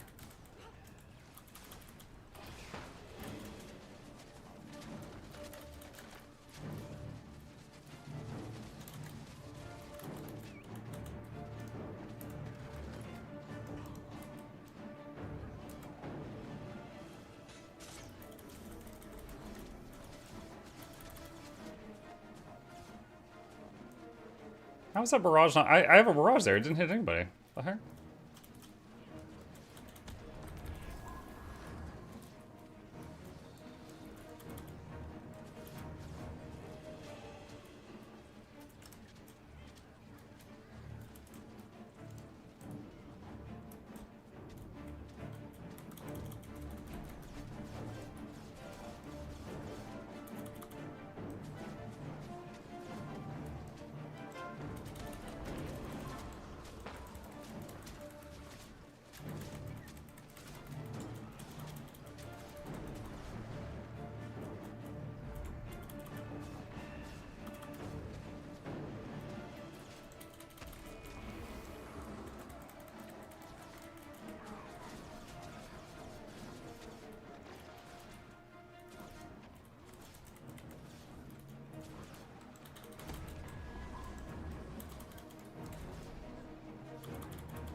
I think we have enough firepower here.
Can't do anything.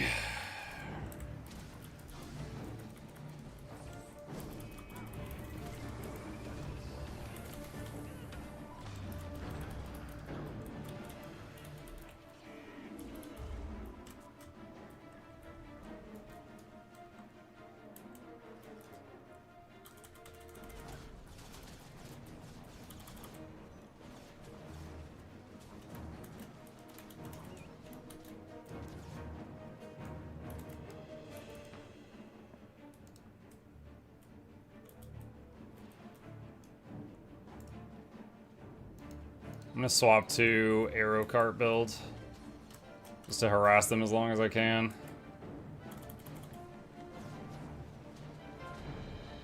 Wait, what? Turtle? That's not... Oh my god, the game bugged out. Sometimes when a ranger swaps builds, it doesn't swap the pet. Sometimes. And that just happened. So now I have to get out of combat again, swap again, and then swap back again. Okay, that's the correct pet for this build.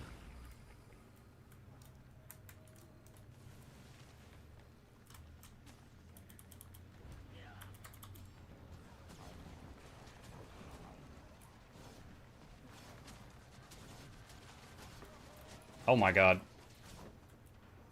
Oh my god. Oh my god. Let me tell you guys, I did not mean to do that. Someone put a hole in our roof.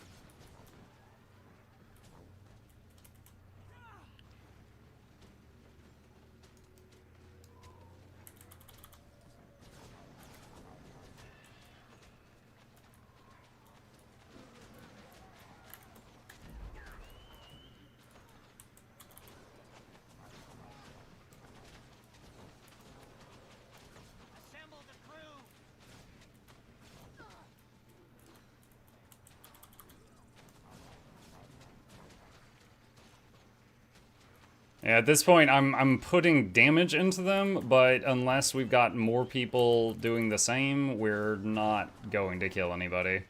Just because they've got multiple healers in that pile.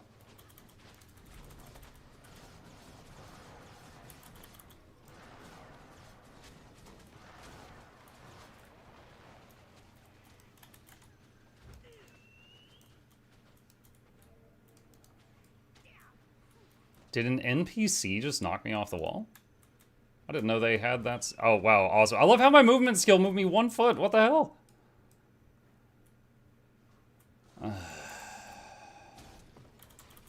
Boop. Just for fun.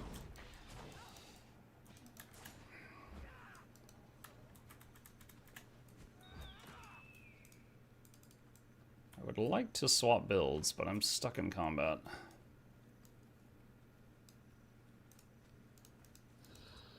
Alright, there we go. Alright, back to Condi Duelist. The archers have knockbacks? I didn't know that. Like, I know the char guards have, like, a charge that stuns you and a bolo that immobilizes you. I know that there's, like, some little human guards at the camps that have a blind. I didn't know about a knockback.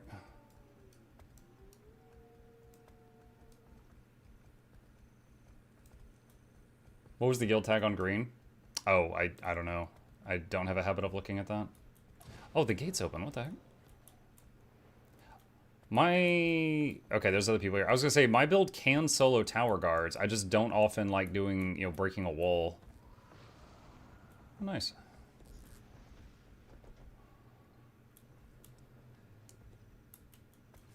Interesting warframe you're using, Muck. Is it new?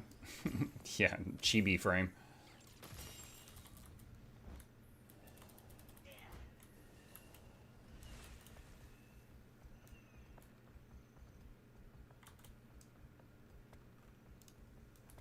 Scrapper. You want a duel? Hey, look, it's the Tree of Birds. How are you today? Hi, Bertree. There's so many greens. Oh, he dodged it.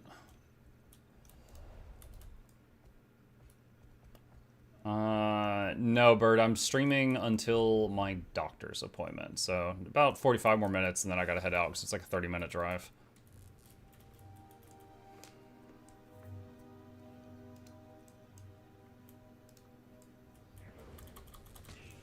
Whoa, whoa, whoa, whoa, whoa, whoa, whoa.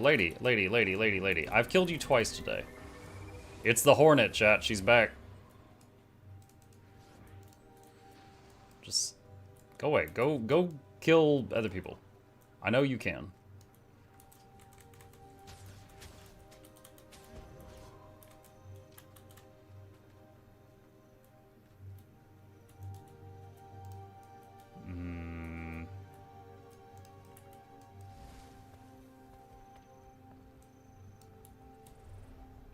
Must be close. Even Atlanta is 30 minutes from Atlanta.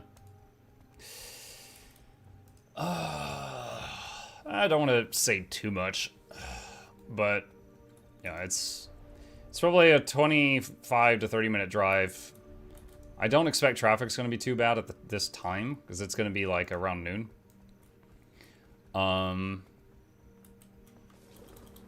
then the place I'm going is like a medical center that's like the size of a mall. It's huge. So checking in and getting to the spot is going to take a bit too.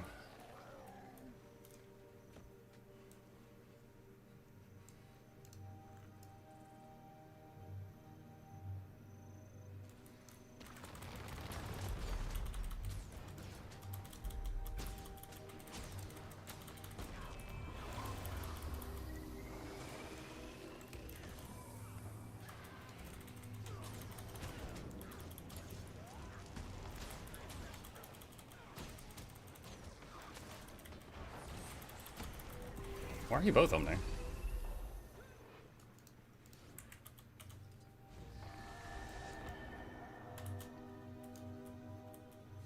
Okay, they're fighting each other now. There's a catalyst. a Reaper and the Conduit that I was fighting to begin with.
Too many people jumping in on this.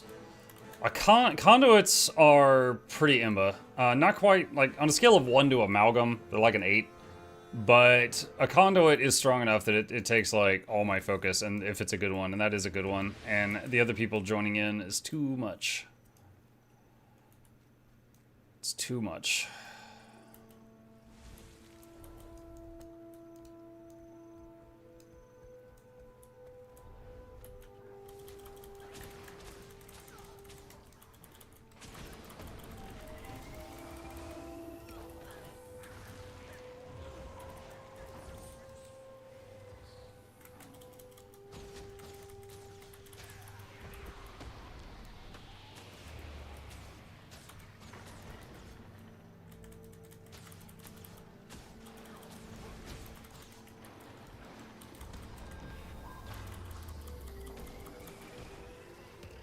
I think I got him. So many delayed explosions knocking me down and crap after the fight's over.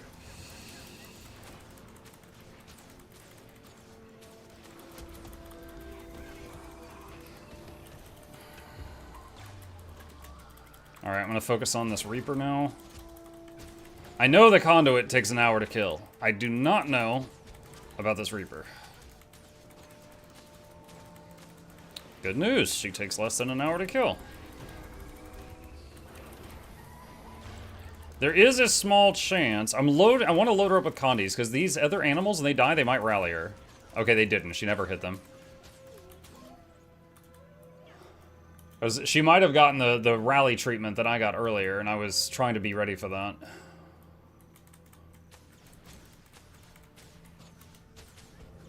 Huh. He must have burned all his dodges. I'm surprised only 2 arrows hit.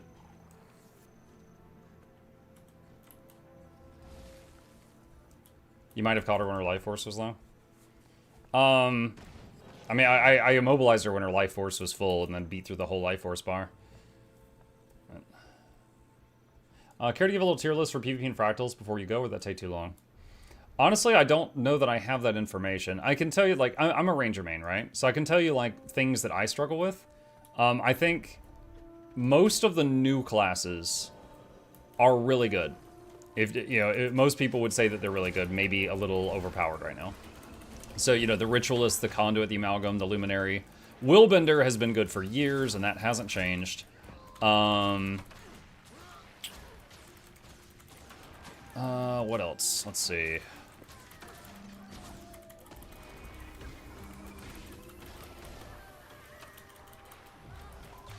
Okay. Alright, that was quick. Warriors, I struggle with warriors, but I think that's more of a ranger thing. I'm sure there's some classes that do okay versus warriors, but a good warrior is like the hard counter to a ranger. But yeah, most of the new classes, really freaking strong. Willbender has been strong ever since it came out, and that's been a couple years. Thoughts on Mesmer? It's solid. It is solid. I don't know if you mean like Mirage or Chrono or Truba, but any of them are solid, as long as the person playing them knows what they're doing. I didn't even realize it was an enemy. Oh, I knew there was an enemy. That's why I was circling the thing, but I didn't expect him to drop that fast, and that's why I was kind of like stun locked for a moment.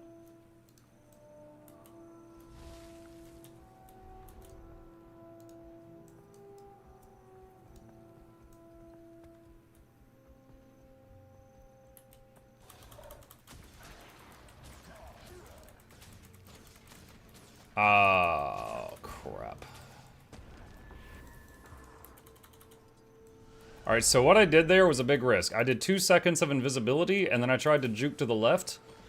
But it appears that that was not enough. Ah, rip. I'm not even gonna press any buttons.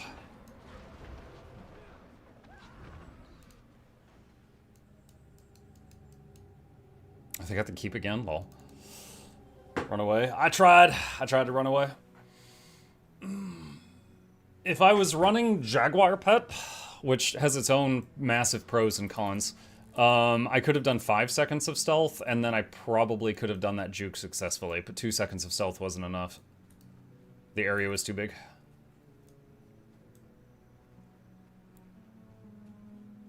Everyone hope the doctor goes well. Hey, Celix. What happened to Warframe? It's nothing. It's still right where we left it. I'll be back on Warframe tonight. Warframe is the current evening game. This is the morning stream.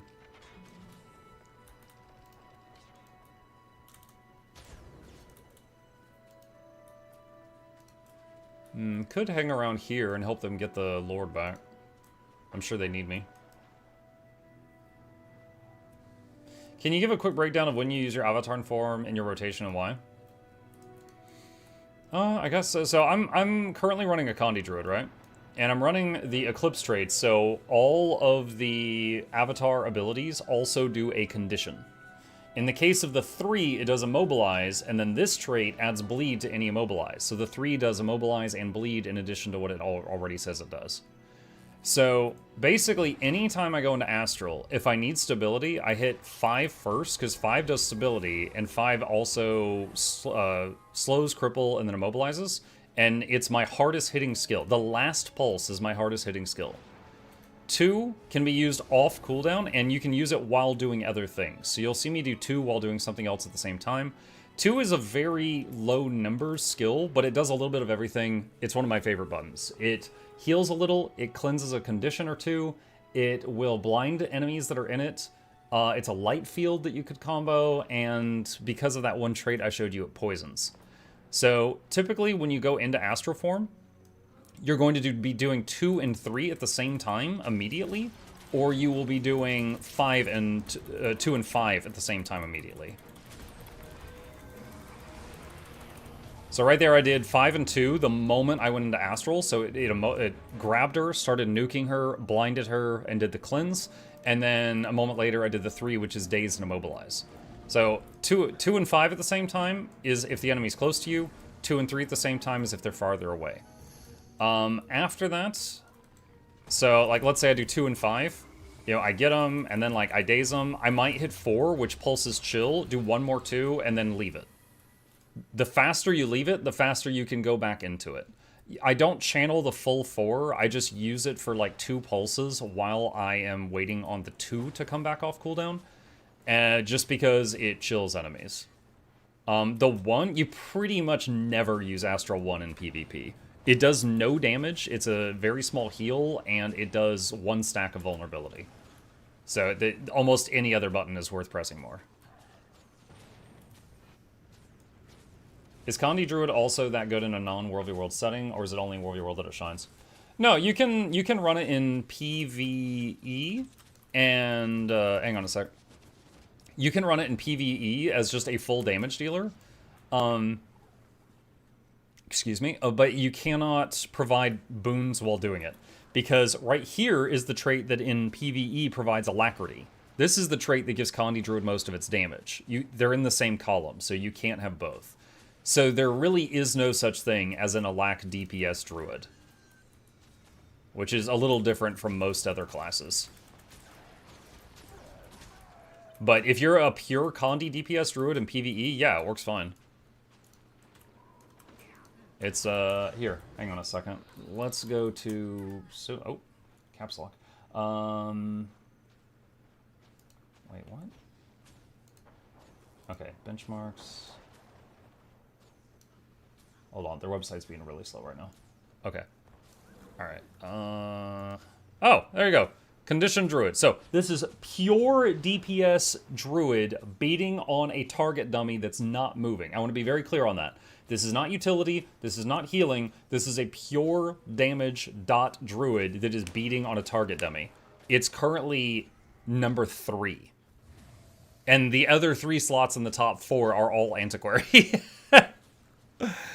So, a pure damage, no utility Druid can absolutely do just fine. In PvP or World v Worlds, you don't play it like that because you want to have tools. So you've got like you play with a bit of healing, a bit of damage, you know, some movement, some stun break, some condition cleanse. You know, you bring more than just pure damage. If you just bring pure damage and nothing else, yeah, you'll die.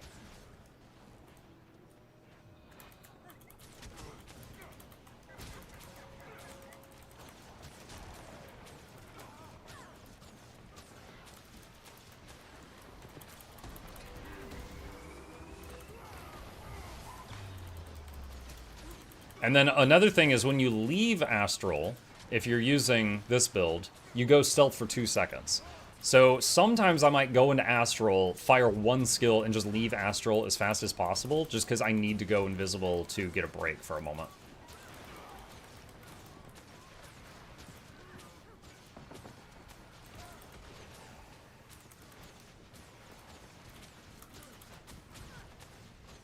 Are you running Selly? I got this build from Paperroll, who's a ranger on YouTube, and I am running Trailblazer on everything here. And over here, we're mostly running Apothecary. So, you know, over here is Toughness, Vitality, Condi, Damage, Expertise, and over here is Toughness, Healing Power, Condi. And because of that healing power, it makes it so that when I'm doing the Astral Blast, or if I'm using, like, Staff 3 to move, I get a heal that is not pathetic. Because if you don't have any healing power at all, like, they still heal you, but it's, like, hundreds. It's very, very small. So, it's like 2/3 Trailblazer, 1/3 Apothecary.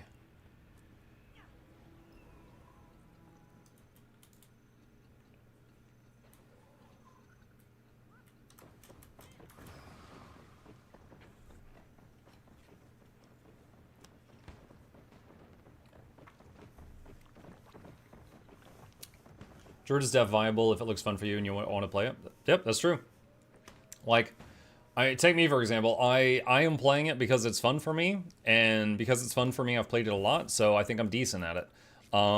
There are other builds that might be more effective, but this is, you know, something I enjoy. So you see me on this a lot.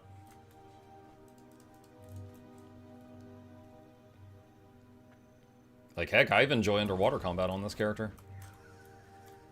That's something not everyone will say.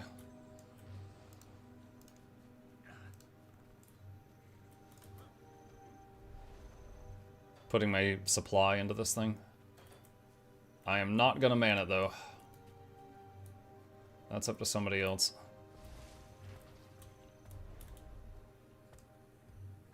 Why Sandshark over other pets? So many World v World Rangers will tell you that the Iboga is the best option. And it is extremely good. The Iboga is the only long-range pull that a Ranger typically will have. It has a projectile. I'll tell it to fire it. That's it right there. It can pull someone off a wall. And then, you know, your group could kill them. But the Iboga is made of glass. It's got 15k health and, like, almost no toughness. So it's like if a Willbender jumps me, he will kill the Iboga by accident in roughly 1 second. So I find it troublesome to keep it alive.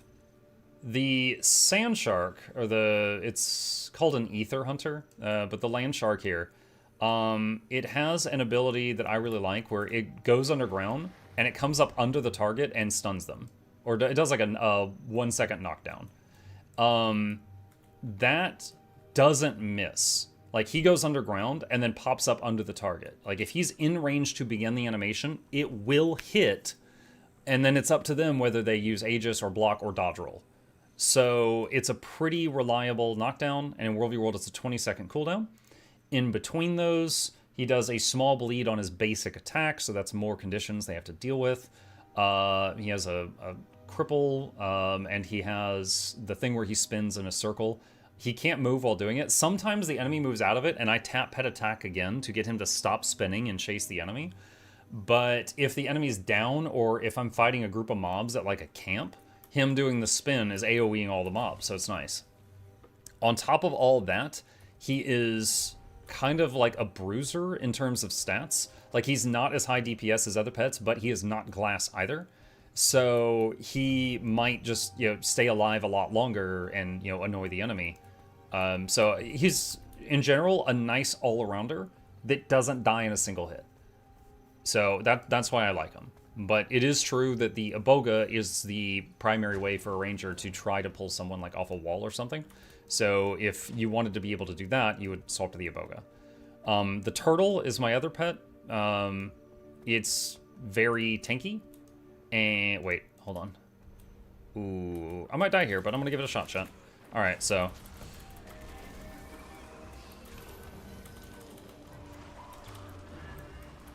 Oh, all right, so we go invisible here. Oh, there's a third one.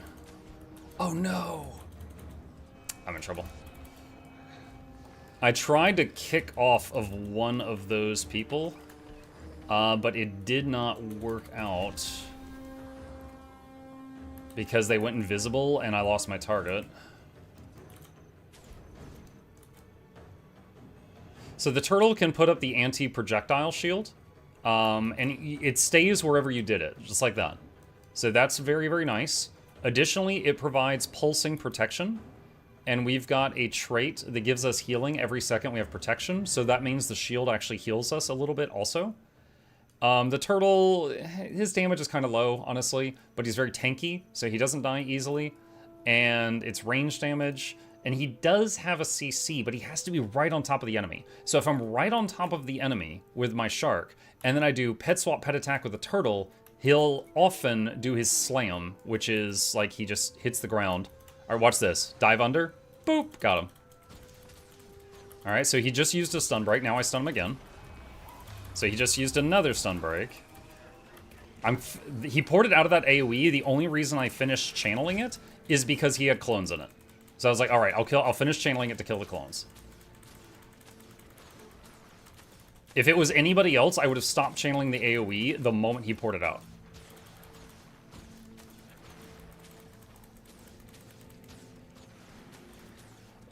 The bee is used a lot in Soul Beast builds. That is true. Yeah, that is true.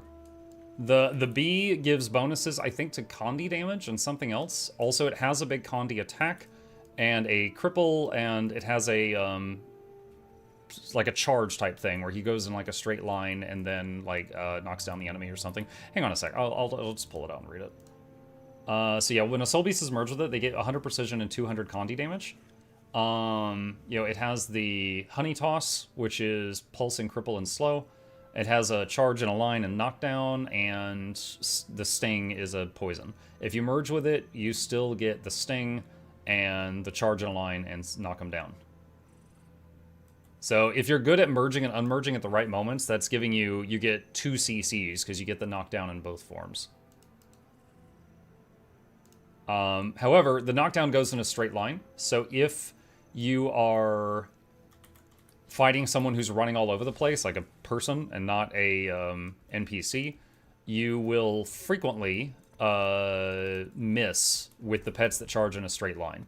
So that's like the bee, the gazelle, stuff like that.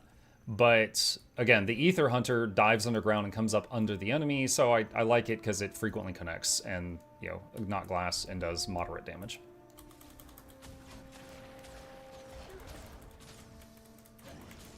That's the spin I mentioned a moment ago. Is this the same Mirage? I don't know if it is.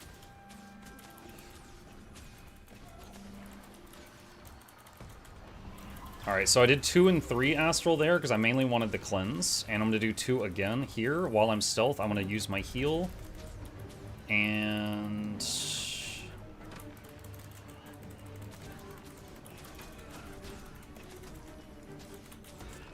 3-2 there, so I got the cleanse again.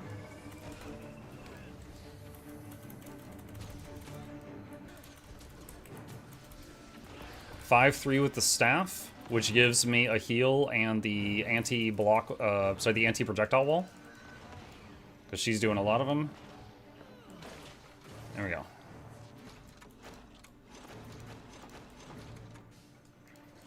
So there, if I was not running a lot of Condi Cleanse, that's another one of those fights that I could have lost. And that's kind of like the thing with Condi damage dealers, is if your opponent's not running a lot of cleanse, you sometimes feel like you get a free win just because they didn't do that. Likewise with stuns, you know, if you're playing a Spellbreaker and your opponent doesn't have enough stun breaks, as if there's enough, it kind of feels like a free win because they just can't do anything.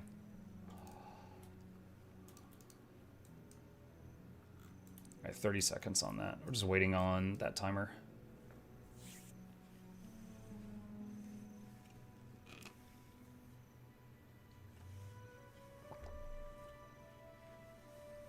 I consider this build as meta for roaming. The change in pet and utility are good alternatives.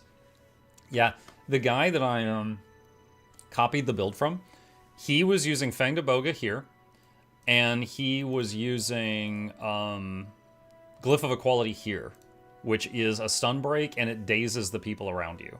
So if you're really good at chaining CC together, that additional daze can help lead to a kill. Signet of Renewal is the one that I really like personally.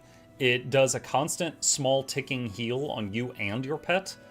And if you hit the button, it's a stun break. And only if your pet is close to you, when you hit the button, all conditions on you move to the pet. So often that leads to the pet dying, but it can save your life. And if you do this and then you're able to pet swap immediately, it can save the pet, because when you pet swap, the new pet would have no conditions on it. When you need to run? About 20 minutes. I can kill Mesmers until then. Alright, so right here, I'm going to do this. And I did 5 first because I wanted the stability. And then we're going to Entangle, use the 2 one more time, and they are completely locked down. And I can just do this.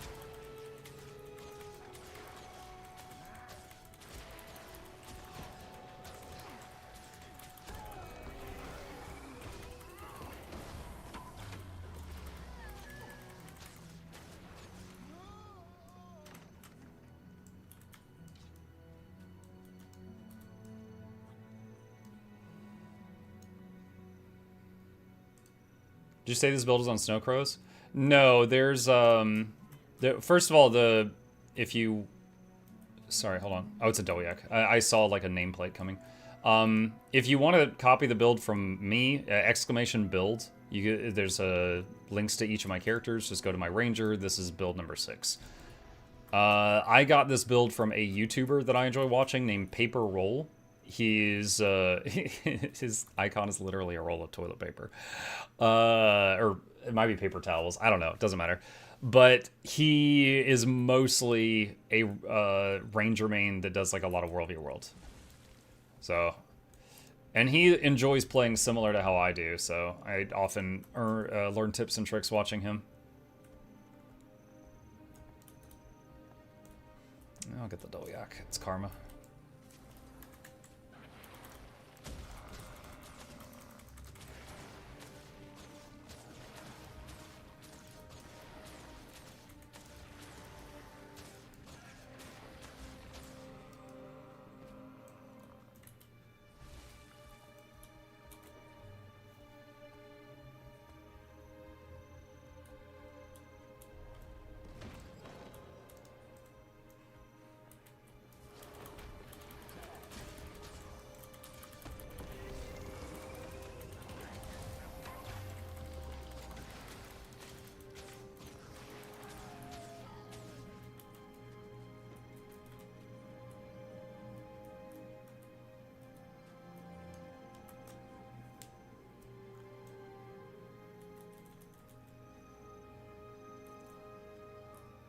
Boop.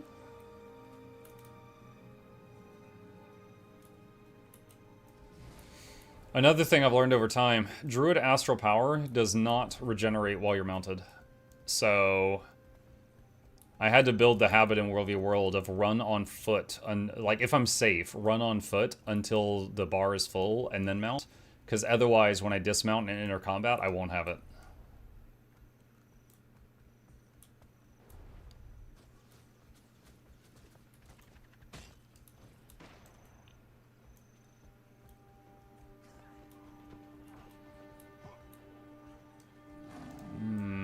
There's some dudes in here. Oh my goodness. There's green and blue dudes in here. I could swap to longbow and just try to be annoying.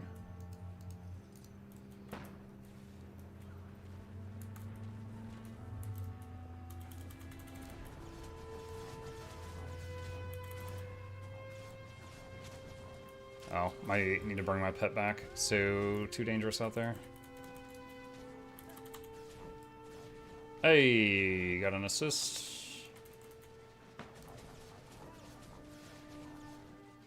So you see the green numbers on me and the pet right now? Like, one of the green numbers is from the signet, and the other on me is from the food buff.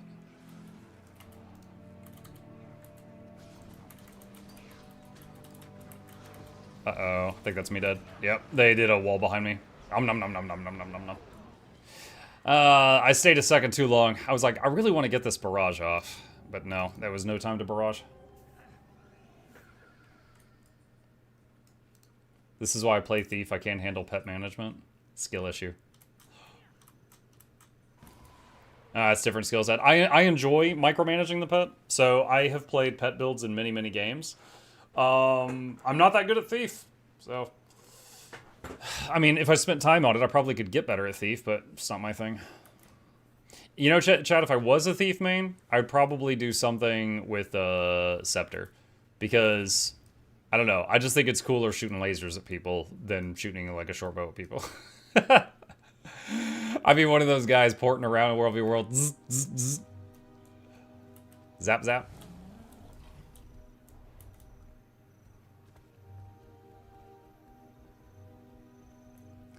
Do you happen to have anything going over karma points and best buys? No, I don't have anything like that. I know there's, like, the pack supply network agents, the PSNA. There's, those ascended amulets that you can get and then, like, try to salvage. I've played the game so long, I essentially have endless karma. I don't know what else I might do with it. It's just not really been a thing I've been concerned with.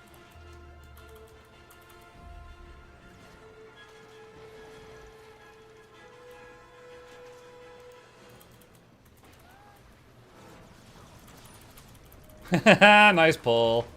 One of my teammates pulled this guy out that peeked around the corner. Into the hallway of death.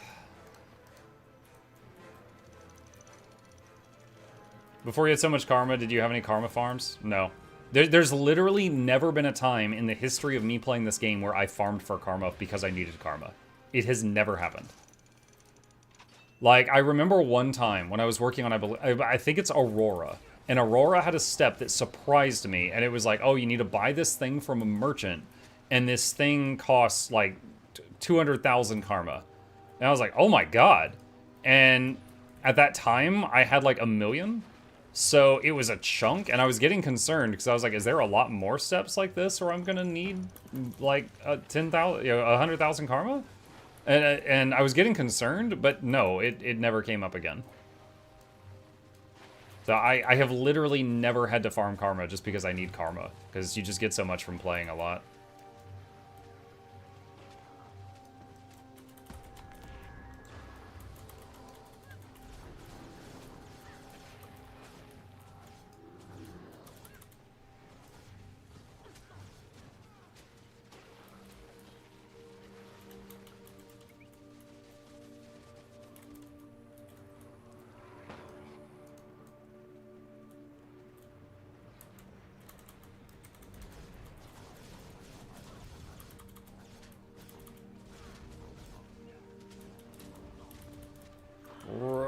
god, the damage. Something just hit me hard. I think it might have been the Keep Lord.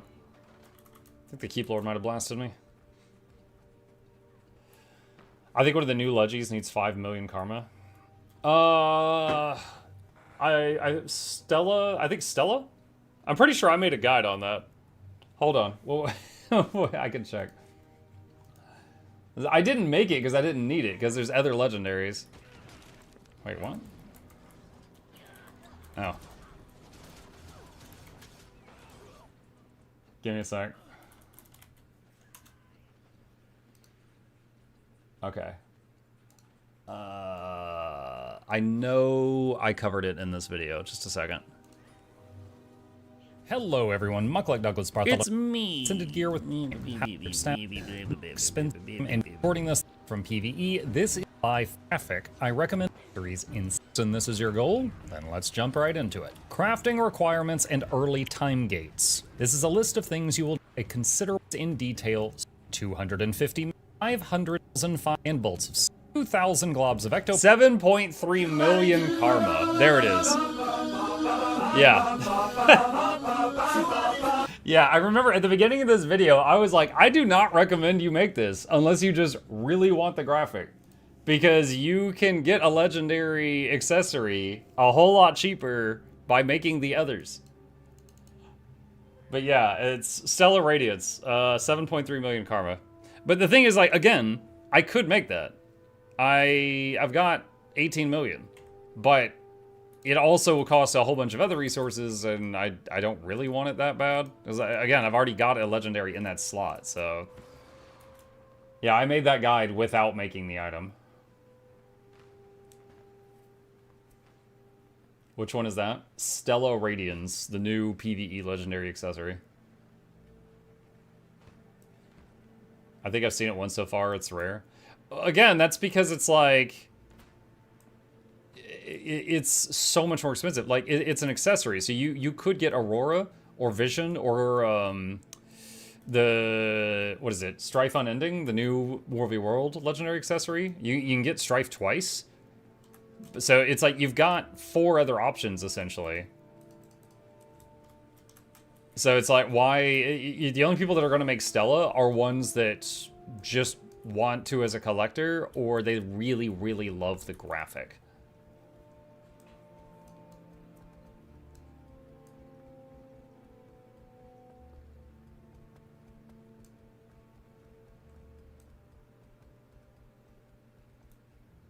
Put on the wizard hat.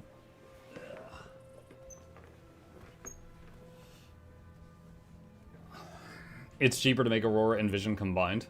You're right. I think Aurora and Vision combined take more time, but yeah, they're getting both of them is cheaper than one Stella. Sorry for spamming this. Do you actively monitor your opponent's boons and conditions and play around them, or do you do a rotation and you know what gives you what you want? Honestly, Guild Wars 2 is not great about, like, if you click on an enemy and they've got 30 boons, it is not great to try to very quickly find out what they've got. However, I do a couple of things. Let me give you an example. I know that when I attack a Guardian for the first time, the attack will be blocked by his opening Aegis, okay? So, on Guardians, I always open with a basic attack to eat the Aegis, and then after that, I will do normal attacks. Because I always want to get the Aegis first. And if I glance up and I see the little stun, the stability icon, then I will, you know, not try to stun until that's gone.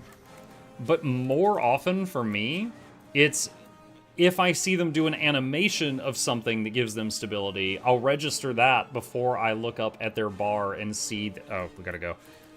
Before I look up at their bar. The other guy didn't see in time. He is so very dead. Nom nom nom nom. Oh, wait, he got away? He got away? What class is he? Oh, he's Daredevil, that's why. Daredevil outruns everyone. So, like, if I'm fighting the Conduit from earlier, and he would put down the Stone Road from Dwarf Stance, I'm like, oh, okay, he's got, like, 20 stability. There's no point in using my stun arrow right now. And I'll think that before I think to, like, look up at his bar and see what the stability is. Because, like, look at this. This guy has no boons, and he's already got 9 icons. So it's like, this game is pretty bad at just, like, you know, there's just so much stuff on the bar in World v. World. So I definitely register spell animations before I register, like, a boon icon. Back to this game after a long break. What's up, Sleepy? Welcome. Boon bloat? It's not even boons. Like, again, none of these are boons. Like, this is his food buff. This is Summer Game Fest. This is some buff from the zone. This is reinforced armor. This is outnumbered. Like, I don't need to see... Like, arguably, I don't need to see any of that. But, you know, that's just how it is.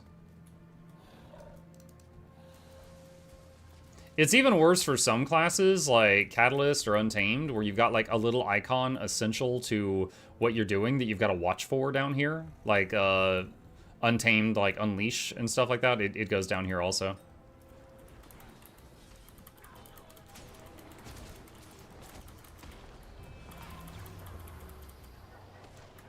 That's getting blundered. There's just too many red circles here.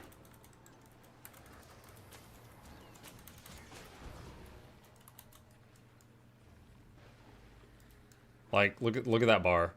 So it's like, I know if I want to see if he's got stability, I just got to glance at the left-hand side of it, but it's still, there's a lot going on there.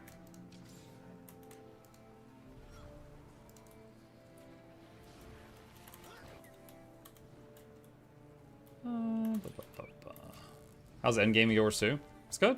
Horizontal progression. So, you know, you get to max level very quickly. Max level hasn't changed in 14 years. And once you're at max level, there's 14 years worth of content for you to do.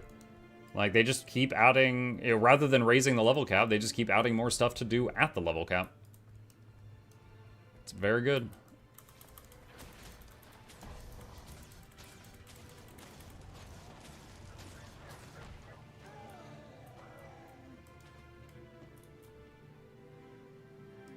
Just capping this. What will you do if there's no Wizard Hat in Guild Wars 3? What I will do is shed a single tear, and it will run down my cheek just like this. I'll just find something else that looks good. But if there is a Wizard Hat, and it looks good, you know, gotta wear that on an Asura, because branding. Just watch the Nagura training video. Is all builds based on weapon swap in this game? What's up, Zambo? Your weapon swap is a part of builds. So, like, hang on, let me, I think I'm reasonably safe. If I get jumped and I die, I don't really care. So, my build right now, right, it's a combination of a few things. There's my equipment and the stats that I chose on my equipment, okay? These are all the different stats. Now, that looks like a lot, but let's say you just care about power. You know, I want to hit hard. You can type in a filter and just find power stuff. All right, so you're choosing your stats on your gear, and, like, I've got, dot damage, like damage over time on this stuff, and I've got like healing stuff over here. So I'm like 2/3 dot, 1/3 recovery. And then you choose specializations, and there are 9 to choose from. So basically you pick 3 small talent trees, and then you make 3 choices in each of those trees. You pick the skills that you bring. These are the options for a ranger. And so you pick what your skills, and you pick your weapon. Currently I'm running a short bow and a magic staff. And when I swap between them, my 1 through 5 will change. You see that? So, now a short bow on a ranger does not have the same skills as a short bow on somebody else, like a engineer. An engineer using a short bow has different skills than a ranger using a short bow. But those skills are always consistent. So, like, if I'm fighting an engineer and he pulls out a short bow, I know what his 1 through 5 skills are. But I don't know anything else about his build until we start, like, clashing. So I hope that makes sense, but, you know, the weapons are an important part of a build, but they don't define the whole build.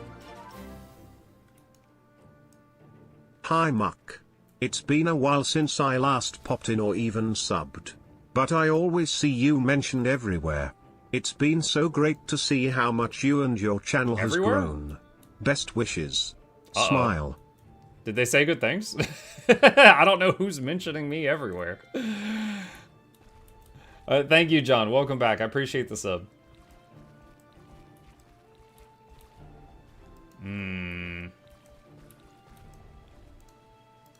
Alright. Stupid Clash, let's go! Fight me in the water! I bet you won't! Come on! It's about time for my doctor's appointment, chat, so I'm being silly. Wow, when I said I bet you won't, he took that to heart. He really didn't.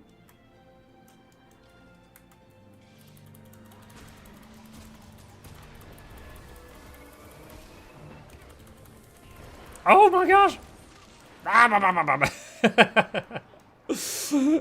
I'm basically attacking Green's capital right now. This is the most suicidal thing I could be doing. Blarg. Good fight, man. It was close. Alright. What I find insane is it takes more RN for Stellar Radiance than all 3 sets of Obsidian Armor combined. Wait, RN? RN? What? What's RN? I'm blanking out. You should have stayed in the water? Yeah, it was safe in the water. They were scared. They knew I owned the water. Oh, research notes. Gotcha, okay. Gotcha. Yeah, I mean, research notes are pretty cheap. They're just annoying. Okay, let's turn the disguise off. Back to my branding. Back to my sock. Yeah, there is a lot of research notes in that. What are your thoughts on hearts and no quest journal in Guild Wars 2? Totally fine with it. I will say, okay, first of all, I don't mind a quest journal. I don't mind a cryptic quest journal, right? I played Morrowind. I don't mind having to figure things out. But if they want to do a quest journal where you accept a quest and then you go to a thing and you turn it in, that doesn't bother me. I doubt they will.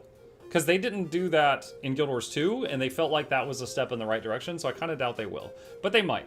And you know what? If they do, I don't mind. I will say, you know, as someone who has played WoW and Guild Wars 2 and many other MMOs, the number one thing that would annoy me with a quest journal is limited number of quests in it. If I have a quest journal, I do not want to be told, oh, you have 25 quests already, you have to abandon one to pick up this new one. That, to me, it's a small thing, but that is the most annoying thing with quest journals in MMOs, in my opinion. Like, if you're going to give me a quest journal, let me accept everything. Like, let me just fill the pages with all the quests. But if they do it, I don't really mind. I've played games I've enjoyed with them, and I've played games I've enjoyed without them. Depends on the implementation. What'd you do with Shards of Glory? You can sell them. If you got more than enough for, like, I would keep some in case, like, in your material storage, in case you want to do any projects that use them, and then just sell the excess on the trading post. I love hearts 97% of the time. There's multiple ways to complete them. True. Can you mention 3 things you wish you knew when you started the game? 3 things I wish I knew when I started the game. Alright, so first of all, I'm going to link Guild Wars 2 miscellaneous tips video in the chat. There's a bunch of stuff there. Okay, 1.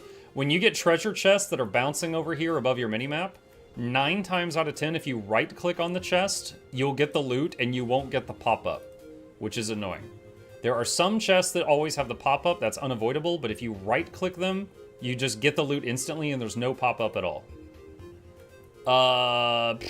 Number 2, if you keep losing your mouse because there's a lot going on, you can go into the settings and you can change the cursor contrast to give it a glow. I keep mine on low, and it makes it easier to find when the screen is really busy.